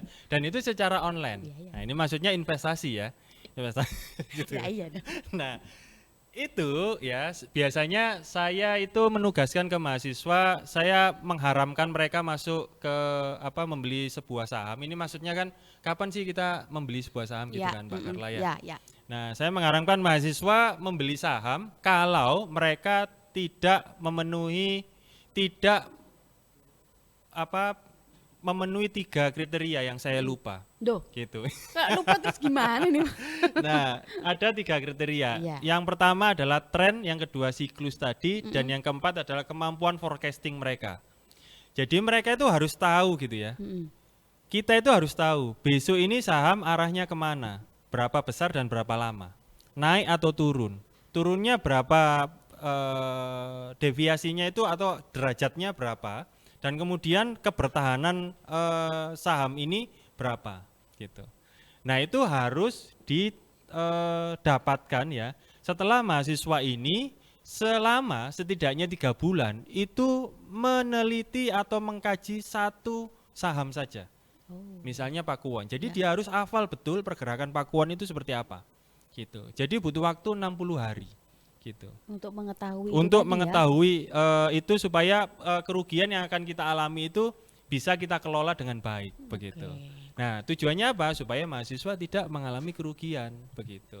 Maka dibutuhkan effort yang lebih besar gitu. Iya. Bagaimana cara mengetahui saham yang baik untuk investasi jangka panjang? Ya. Gampang saja seperti yang diajarkan oleh Pak Rudi, Pak Sony, Pak Arifin dan Pak Anto ya ke saya itu gampang aja. Wah, berarti saya harus ribet dong, Pak. Nggak usah.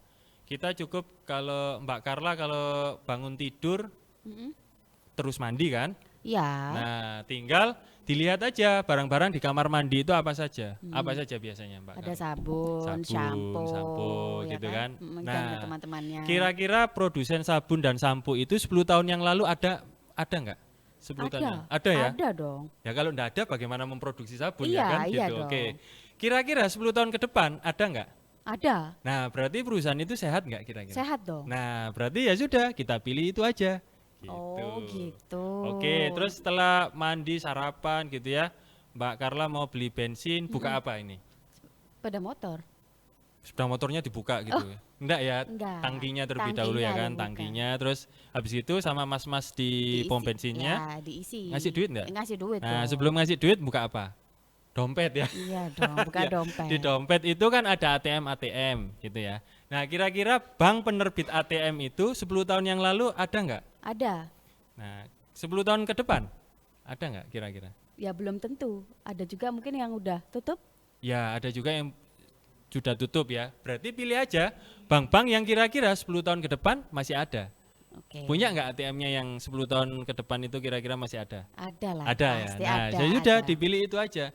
Segampang itu sebetulnya. Oh, Gitu, begitu. sakjanya ya, Oh, gitu. sakjanya Jadi gitu. seperti Oke. itu Mbak Apri ya tadi ya. Atau Iya, Mas Apri. Apri ya. Apri, Apri. Gitu. Mm-mm. Jadi itu selain kita harus melakukan analisis, 2 analisis tadi, analisis fundamental dan analisis teknikal gitu. Oke, terima kasih. Lalu selanjutnya Luar biasa ini. Ivan iya. Dwi S ya. Iya, bagaimana? Berikan saya cara agar bisa mengelola uang pada masa SMA. Semoga bermanfaat untuk semuanya. Wah, Iya, ini gimana luar Pak caranya mengelola biasa ini? ini. Iya, Biasanya iya. kalau anak-anak SMA kan ya. Anak-anak SMA kan dapat Gimana? uangnya dari mana ya? Ya, uang saku dari orang Iya, tuanya. dari uang saku saja Iya, gitu ya. iya. Dan alhamdulillah kita sekarang hidup di era informasi, pendapatan teman-teman yang SMA ini tidak hanya dari orang tua saja, tapi dari online shop, dari sosial media, dari YouTube, Iya. gitu kan? Itu Banyak juga jadi bisa. konten kreator, Pak. Jadi konten kreator. Iya. Pada prinsipnya, ketika penghasilan kita itu tidak besar, maka kita harus menekan sekecil mungkin pengeluaran kita. Oh, hemat. gitu, hemat saja. Oh, hemat. Tujuannya adalah supaya kita bisa pegang uang cash gitu ya Oke. di akhir. Nah, itu yang disebut tadi delayed gratification atau kesenangan yang ditunda. Waduh, Tuh, itu jadi- susah kayaknya kalau masuk SMA, Pak. Iya, nah itu makanya kita harus pinter tirakat ya, Mbak. Iya Gitu. loh. Jadi kalau teman-teman ke apa kafe-kafe, Oh, iya. ya kita ikut aja ke kafe, gitu kan. Minta Tapi cukup traktiran.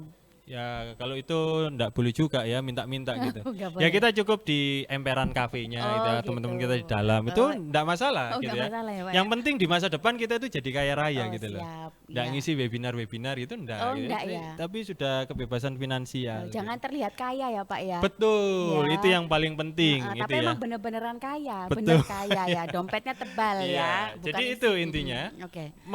Memperbanyak revenue stream atau aliran pendapatan dan mempersedikit pengeluaran. Itu saja untuk anak SMA itu. Ya pintar-pintar mengelola lah ya, Betul. berhemat lah Sebagai ya. contoh, Mbak Carla ini satu SMA dengan saya. Ya. Kalau bisa ndak pakai satu sepeda motor, ndak pakai dua sepeda motor, kan bisa Nebeng. nebeng gitu ya. Kita gantian beli bensinnya. Jadi pengeluaran bensin kita kan jadi separuh. Iya. Gitu. Nah, itu ya ada banyak cara lah seperti itu. Oke. Gitu Mas Ivan. Terima kasih. Lalu ada Ada Rio. veteran perang ini ya. Reo Ada Mas Agika. Rio ya. Iya, Rio. Gitu. Rea Rio bukan ya? Iya, bukan Ria Rio ya. Iya, bagaimana cara kita untuk memilih broker investasi yang tepat karena banyak sekali broker yang ada di Indonesia. Gimana, Pak? Ya, kita memiliki broker investasi yang tepat. Kalau saran saya itu untuk teman-teman pemula gitu ya, lebih baik kita berinvestasi secara mandiri. Jadi maksudnya broker ini, misalnya Mbak Carla menitipkan uangnya ke saya Ya. sebagai broker dan saya mengelola investasinya. Itu bagus dan itu aman. Tapi Mbak Carla, Mas Rio itu enggak tahu gitu ya, bagaimana ini. Ya, memainkannya. cara mengelolanya Ya. seperti apa, seperti itu. Nah, makanya kita harus bisa mengelolanya secara mandiri. Baru kalau kita nanti memiliki modal yang besar, kita bagi. Mana yang dikasih ke broker, mana yang kita kelola secara mandiri begitu. Nah, bagaimana memilih broker investasi yang tepat? Tinggal cari aja ya, perusahaan sekuritas gitu ya atau broker investasi di Bursa Efek Indonesia yang memiliki nilai aktiva bersih atau NAB yang positif dari tahun ke tahun. Gitu aja Mas Rio ya. Semoga Mas Rio sehat-sehat selalu ya, Mas Rio. Iya. Itu ya. Kemudian selanjutnya ada Vina Amanah. Iya. Ya, sebagai IRT atau ibu rumah tangga saya berinvestasi emas yang sesuai harga ditentukan. 2 sampai 3 hari kemudian harga emas tiba-tiba turun. Investasi seperti ini cara baiknya gimana? Ya. Lebih baik mana emas digital atau fisik? Ya, saya jawab dulu yang terakhir seperti yang disampaikan Pak Rudi kemarin. Pada prinsipnya kita berinvestasi itu harus memperhatikan konsep underlying aset begitu. Apa itu, Pak Yani? Penjamin investasi ini apa? Oke. Gitu. Kalau emas digital itu memang betul-betul ada fisik emasnya, maka it's okay kita masuk ke sana. Tapi kalau ternyata hanya bersifat binary saja, seperti kripto begitu ya, maka kita harus aware terhadap resiko yang ada di sana. Terus kalau emas fisik itu underlying asetnya kan jelas, tapi juga ada resiko. Resiko apa? Dibegal, dihipnotis temen gitu ya, Iya. disantet Iya, gitu kan, betul, karena betul. punya perhiasan yang Heeh. banyak. Nah itu Iya. ada masing-masing resiko dan keunggulannya masing-masing gitu ya. Emas digital lebih mudah memang dan lebih aman, tapi kita harus memastikan underlying asetnya itu apa namanya yang disampaikan Pak Rudi kemarin itu harus jelas terlebih dahulu. Seperti itu. Terus kemudian kalau misalnya ternyata turun ya, 2 sampai 3 hari kemudian harga Harga. emas tiba-tiba turun Iya. gitu. Ya di slide saya yang terakhir tadi kita harus jadi investor yang sabar gitu. Sabar menderita kerugian gitu ya. Sabar dalam belajar. Seperti itu. Nah, sebetulnya ada banyak strategi. Misalnya yang disampaikan Mas Ivan ke saya tadi siang ya tentang averaging down. Jadi ketika nilai investasi kita itu turun, justru dibeli lagi, gitu. Sehingga harga perolehan kita itu menjadi lebih turun lagi, gitu ya. Jadi kalau ketika dia bouncing ya atau bounce back, gitu, kita mendapatkan keuntungan yang lebih besar karena harga perolehan kita itu menjadi turun, seperti itu. Nah itu banyak strategi. Nanti kita bisa diskusi lebih panjang. Tapi saya meyakini begini, Mbak Carla, Bu Vina ya. Mana gambarnya putih? Bu Vina ya. Ya, Bu Vina. Saya menduga seperti ini, seperti mahasiswa pada umumnya. Kenapa kok beli terus turun? Karena kita itu terburu-buru ingin mendapatkan instrumen investasi tersebut. Oh, nggak sabar. Iya, misalnya Mbak Carla ini dari webinar ini, oh iya saya ingin investasi saham, Iya. gitu. Terus daftar ke sekuritas, apa yang dilakukan? Pengen punya saham Pakuwon tadi, supaya bisa nyombong ke tukang parkirnya TP, gitu kan.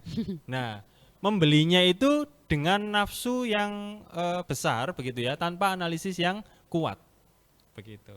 Jadi seperti itu. Jadi sebaiknya kapan? Makanya tadi saya mengharamkan mahasiswa kalau ketika masuk ke pasar modal begitu ya, mereka langsung beli saham. Mereka harus mempelajari dulu paling tidak selama 60 hari. 60 hari itu berarti 3 bulan, begitu ya. Untuk kemudian saya uji, Pakuwon ini bagaimana? Gitu. Oh iya Pak, besok Pakuwon itu akan naik 2% selama 2 hari. Gitu. Oh besok turun, tapi bounce back-nya itu lusa gitu ya. Nah, itu kita buktikan aja dengan pasar. Kalau ternyata mereka benar, berarti wah kamu sudah menjadi dukun investasi gitu ya. Ya sudah kamu boleh beli Pakuwon. Jadi seperti itu Bu Vina. Dipelajari terlebih dahulu gitu ya. Diprediksi, dianalisis betul, ya untuk meminimalisir resikonya ya betul, Pak. santai aja. Oke. Karena apa namanya, cash is the king. Ya. Gitu. Oke, selanjutnya Dea Safina SMK Negeri 1 Ngasem.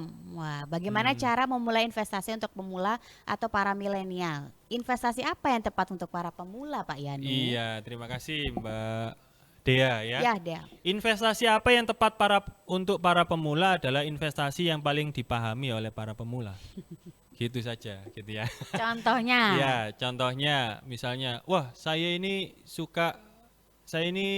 anggota klub motor Pak. Wah, saya suka beli spare part motor. Wah, lu buat apa? Buat bikin konten. Nah, dari konten itu dia mendapatkan AdSense, kemudian dia mendapatkan modalnya kembali dari AdSense tersebut. Jadi anak-anak yang beli spare part motor itu ya yang aneh-aneh begitu, belum tentu mereka itu konsumtif gitu. Belum tentu mereka konsumtif, terus kemudian mereka juga ternyata di sana juga ada nilai investasinya begitu. Nah, kalau ternyata tidak paham gitu ya, ya dipelajari lebih baik. Jadi seperti itu. Ada tulisan agak singkat, jawabnya Pak masih banyak pertanyaan. Oke. Nggak usah dibaca Pak. Oh, nggak kalau usah yang dibaca. itu ya nggak Oke, usah, oke. itu buat kita aja. Oke. Terima kasih. Ini Ya, dari ya, SMKN selanjutnya. 2 Buduran Sidoarjo ada Hamdan Yusuf. Halo, apa kabar Hamdan? Sehatkah jika menggunakan pinjol Oke. untuk berinvestasi emas sebagai upaya mengantisipasi harga emas yang melambung lebih tinggi? Iya. Sehatkah? Tidak sehat. Ya, karena Gitu. pinjam itu tadi ya, Iya, bukan apalagi- modal sendiri ya. Betul. Heeh. Apalagi pinjol sudah tidak sehat gitu ya. Daripada pinjol, kita pura-pura investasi aja dulu. Ya sudah kita beli di kertas gitu ya. Besok kita jual, kita catat di kertas. Cuma nyatet doang gitu. Sampai uang kita terkumpul seperti itu. Nah, kalau seperti itu disebut dengan margin trading. Kita investasi tanpa uang yang kita miliki. Itu khusus bagi yang sudah expert lama, berpengetahuan dan berpengalaman. Jadi itu sangat beresiko. Walaupun sangat menguntungkan sebetulnya. Gitu, Mbak Carla. Ya, tadi udah bilang juga Pak Yano ada modal 100.000 aja udah bisa ya Iya, Pak ya untuk cuman 100.000. berinvestasi ya gitu ya. Dan belum tentu hasilnya kecil loh, bisa jadi Iya, besar. Iya. Belum tentu besar juga, bisa juga kecil. Iya, gitu ya. oke. Lalu ada Gerard dari SMA Asin Louis Surabaya. Selain saham ada reksadana, pasar uang dan lain-lain. Tapi saya pernah dengar namanya P2P, peer to peer lending. Gimana menurut Prof terkait prospek P2P lending tersebut? Ya, peer to peer lending itu sebetulnya adalah implementasi dari perkembangan financial technology kan sebetulnya. Ya pinjam uang secara online begitulah gitu. Ya itu Pinjol? bisa Pinjol? tidak mau disebut pinjol Oh, gitu ya. oke. P2P lending itu tidak mau disebut pinjol sebetulnya, tapi pada prinsipnya ya minjemin uang gitu ya langsung. Ndak perlu melewati sebuah lembaga tertentu begitu. Nah, sebetulnya peer to peer lending itu memiliki tingkat keuntungan yang cukup tinggi gitu ya. Tapi kita harus kembali ke quotation yang disampaikan Pak Rudi Santoso kemarin, bahwa high return itu sama dengan high risk gitu ya. Nah, ketika saya pinjem secara peer to peer lending gitu ya ke Mbak Carla minjemin saya Ya. gitu ya. ya dengan bunga tertentu begitu kan, dan itu kepastiannya kan pasti gitu. Dibandingkan dengan saham, itu lebih pasti peer to peer lending. Kalau saham itu kan bersifat fluktuatif seperti tadi itu. Nah, tapi resikonya juga pasti, saya bisa pasti lari gitu. Saya masih ada di sini, iya, betul. bisa juga bayar, bisa juga nggak bayar, walaupun ada di sini. Tapi saya juga bisa lari. Nah, saya akan cenderung yang mana? Lari. Jadi seperti itu, Mas Gerard, Ya, gitu, ya. Lanjut ada Evi Sinaga, SMA Negeri 1 Jakarta. Wah, dari Jakarta ya. Halo Pak, terima kasih Pak, keren banget penjelasannya. Pertanyaan saya, bagaimana tips manajemen keuangan bagi anak sekolah? Tadi sama, udah ya, sama ya. seperti itu. Intinya jangan bersifat konsumtif. Hemat. Jangan pengen terlihat kaya, Ya. tapi jadilah kaya Betulan. sebenar-benarnya ya, Iya. kaya betulan. Ya, betul. Gitu. Sudah itu aja jawabannya? Iya, Atau itu mungkin aja. ada lagi? Nggak ada, Nggak ada, itu aja. Intinya hemat itu tadi ya, Iya. teman-teman ya. Oke. Apri bertanya lagi ya, dari SMA 1 Madiun, berapa persen baiknya modalnya kita investasikan di Oke, saham dari ya. total modal? Oke. Pertanyaan yang bagus. Sebelum berapa persen?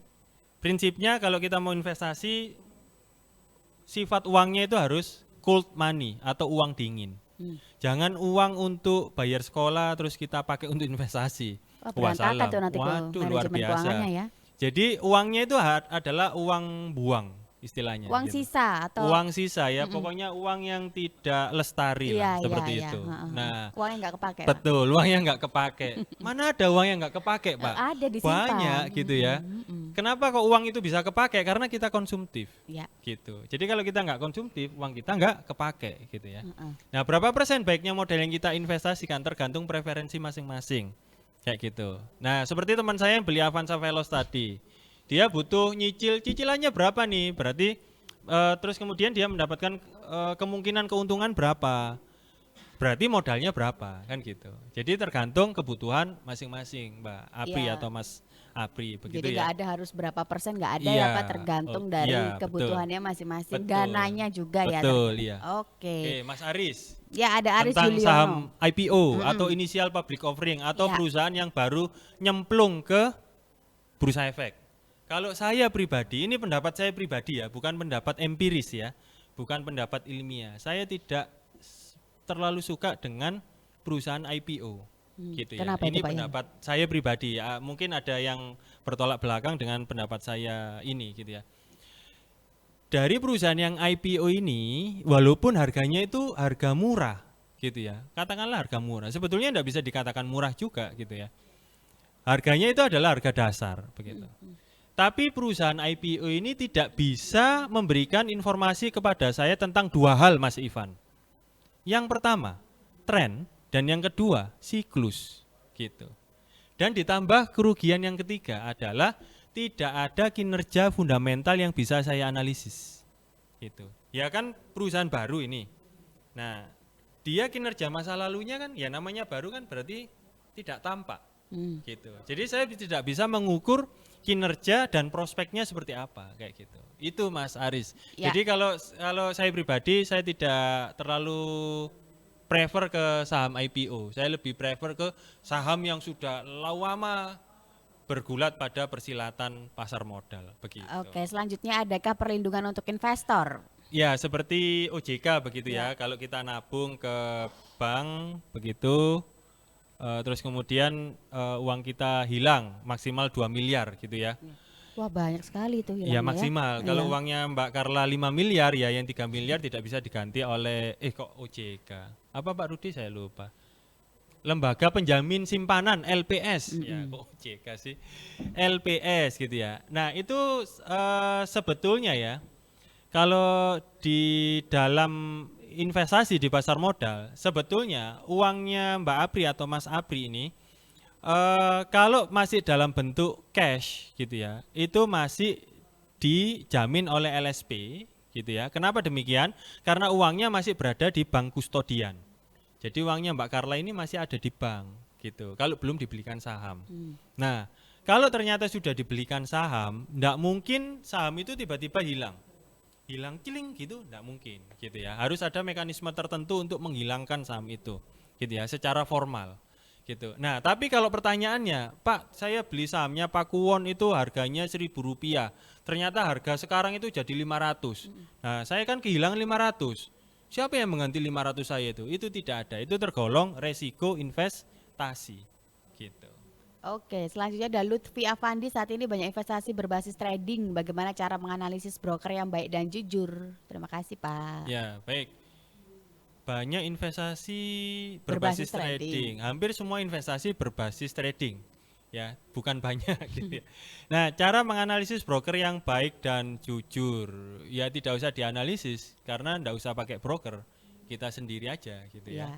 Yang trading kayak gitu. Iya, lebih aman ya, Pak Yano Betul, ya. karena ya nanti kalau keuntungan yang kita dapatkan ya karena kecerdasan kita, kalau kerugian yang kita peroleh ya karena kesialan kita, bukan orang lain seperti itu. Nah, PR-nya adalah mempelajari perusahaan yang akan kita investasikan tadi, gitu ya. Oke, Ada Apri selanjutnya lagi. ini sudah itu sepertinya. Apri pertanyaannya sudah. Oh ya sudah. Iya, itu sudah.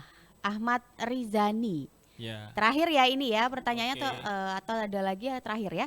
Ya. Pertimbangan apa yang diperlukan memilih investasi? Itu yang pertama. 2, untuk memperoleh low risk dan high return bagaimana? 3, analisis apa yang diperlukan memilih saham yang baik? Iya, wah luar biasa, Mas Ahmad Rizani. Rizani.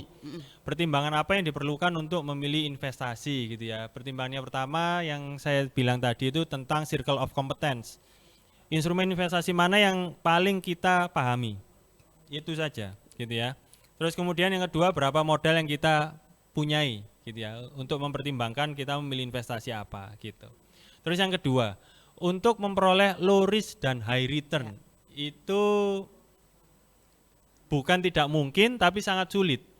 Karena quotationnya, sahadatnya, baptisnya gitu ya, itu adalah high return sama dengan high risk kayak gitu. Itu. Jadi seperti itu. Jadi bagaimana prinsipnya adalah bagaimana resiko itu tidak bisa selalu rendah tapi selalu bisa ditekan gitu ya. Terus yang ketiga adalah analisis apa yang diperlukan untuk memilih saham yang baik. Ya 2 tadi itu. Analisis fundamental dan analisis teknikal. Atau kalau nggak mau ribet ya ambil contohnya Mbak Carla tadi. Ke kamar mandi itu ngelihat perusahaan apa, buka dompet lihat perusahaan apa, di jalan-jalan itu lihat perusahaan apa. Kira-kira 10 tahun yang lalu perusahaan itu ada atau enggak dan 10 tahun ke depan kira-kira masih ada atau enggak. Maka pilihlah perusahaan itu. Kalau mau secara sederhana gitu ya, seperti itu. Kalau mau ribet lagi ya mempelajari di mana Mbak Carla? Manajemen Undika Iya, dong betul, pastinya. luar biasa. Oke, terima kasih sekali lagi untuk teman-teman yang sudah memberikan pertanyaan yang sangat luar biasa. Terima kasih Pak Yanu yang sudah bersedia Sama-sama, memberikan semoga pemaparannya ya. bermanfaat Mbak Carla. Pastinya ya. bermanfaat dong Iya. untuk teman-teman yang mau mendulang cuan dari saham Iya. ya. Oke, dan sampai kita di pengumuman untuk yang mendapatkan giveaway GoPay ya. Oh iya, jangan lupa untuk ngisi daftar hadir dulu ya. Saya ingatkan teman-teman untuk linknya sudah ada di kolom chat karena nanti namanya itu akan dicantumkan di sertifikat sertifikat. Jadi namanya kalau mungkin ada gelar cantumkan aja. Namanya panjang ya cantumin aja gitu ya. Boleh. Jadi jangan disingkat, silahkan daftar hadirnya diisi ya karena itu ada hubungannya tentang atau terkait pembuatan sertifikat. Lanjut, sekarang kita akan ada giveaway GoPay ya, voucher GoPay sebesar Rp100.000. Siapa ya kira-kira ya? Ayo tepuk tangannya dong. Yo. Semangat ya, masih semangat ya. Berdoa yang sudah bertanya tadi, siapa-siapa yang beruntung ya mendapatkan voucher GoPay sebesar Rp100.000. Penanya terbaiknya siapakah kira-kira? Ini nggak ada suara-suara drum-drum gitu ya, dan gitu nggak ada ya, nggak ada ya. Oke, lanjut langsung aja, sudah terpilih. Itu selamat untuk Hamdan Yusuf SMKN 2 Buduran Sidoarjo. Selamat, semoga bermanfaat vouchernya ya. Nanti untuk voucher GoPay-nya nanti akan dihubungi sama pihak panitianya ya. Dan untuk sertifikat sekali lagi itu akan dikirim via email maksimal 7 hari setelah webinar. Dan sertifikat ini khusus untuk peserta yang hadir pada saat acara berlangsung. Jadi kalau nggak ikutan webinar dari kemarin dan hari ini, jangan minta sertifikat lo ya. Oke. Selanjutnya ada pengumuman untuk teman-teman yang sekarang ini mencari-cari mungkin mau kuliah di mana gitu ya. Bisa saja bergabung bersama kami di Universitas Dinamika. Itu kami ada promo bulan ini Mei 2022, itu potongannya sampai uang pangkalnya 30%, potongan tambahannya uang pangkal itu sampai atau hingga 2 juta, dan biaya pendaftarannya itu diskon 50%. Kalau mau daftar online silakan, kalau mau datang langsung ke kampus juga silakan. Itu ada link yang bisa dilihat, dan ada nomor handphone juga yang tertera di sana, di WA aja. Tanya-tanya di sana ya, lebih detailnya itu seperti apa. Kemudian ada juga pengumuman yang lainnya, itu bisa daftar trial class atau coba kuliah gratis. Mungkin teman-teman yang saat sekarang ini kebanyakan dari sekolah SMA atau SMK gitu atau MA pengen merasakan vibe-nya kuliah itu bagaimana suasananya gitu kan, silakan aja gabung sama kami tanggal 23 sampai 31 Mei 2022 itu ada trial class. Ya, benefitnya banyak banget. Selain kalian bisa dapat ilmu, juga ada sertifikat juga ada ya, dikasih ya. Ada juga ya, pendaftaran dan jadwalnya atau kunjungi aja, itu ada linknya di situ di bit.ly Undika Trial Class ya, dan ada kontak person juga bisa dihubungi di sana. Oh iya, trial class ini bisa online atau offline ya gitu. Jadi yang domisilinya jauh bisa online. Selanjutnya pengumuman yang berikutnya itu ada open house. Wah, ini keren nih, Universitas Dinamika Surabaya. Kalau pengen tahu prodinya apa aja, dosennya kayak gimana, gayanya keren-keren atau bagaimana, atau mau ketemu Pak Yanu langsung gitu ya, mau bertanya-tanya soal saham gitu kan. Nah, boleh langsung aja datang di open house tanggal 27 Juni sampai 5 Juli 2022 ya. 27 Juni sampai 5 Juli 2022 tuh ada open house, dan juga ada trial class di sana. Ada pameran prodi, UKM, dan juga bisa kami ajak untuk keliling loh di tempat-tempat kami, di bagian kami apa aja gitu ya, karena udah luar biasa deh Undika ini ya. Dan ada voucher diskon 50% untuk keuntungannya kalau kalian ikutan open house dan trial class. Biaya pendaftarannya bisa langsung didapatkan voucher diskon itu tadi ya, voucher diskon 50%. Pendaftarannya ada link di situ di bit.ly Undika Trial Class. Oke.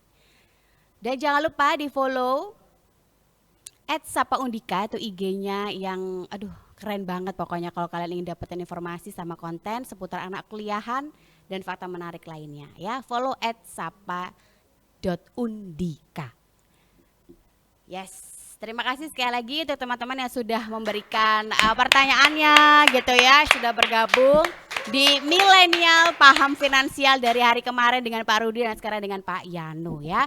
Dan terima kasih sekali lagi untuk teman-teman, selamat juga buat pemenang voucher GoPay tadi ya, dihubungi sama pihak panitia nanti, dan sertifikatnya sekali lagi ditunggu maksimal 7 hari dari webinar ini ya, setelah webinar ini berakhir. Oke, kalau gitu sekali lagi terima kasih teman-teman, dan terima kasih Pak Yanu ya sudah meluangkan waktunya. Nanti akan ada event-event yang Lebih selanjutnya ya, yang lebih heboh menarik ya. lagi Iya. ya. Oke, kalau gitu sekali lagi terima kasih buat teman-teman juga yang sudah di belakang layar ini ya, yang sudah membantu acara ini di webinar series Milenial Paham Finansial. Saya Carla pamit, terima kasih. Mohon maaf kalau ada salah-salah kata. Bye-bye, sampai jumpa di event selanjutnya.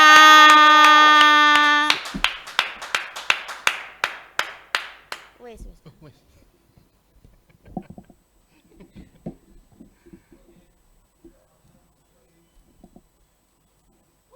Oke.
fokus UTBK dulu kali ya.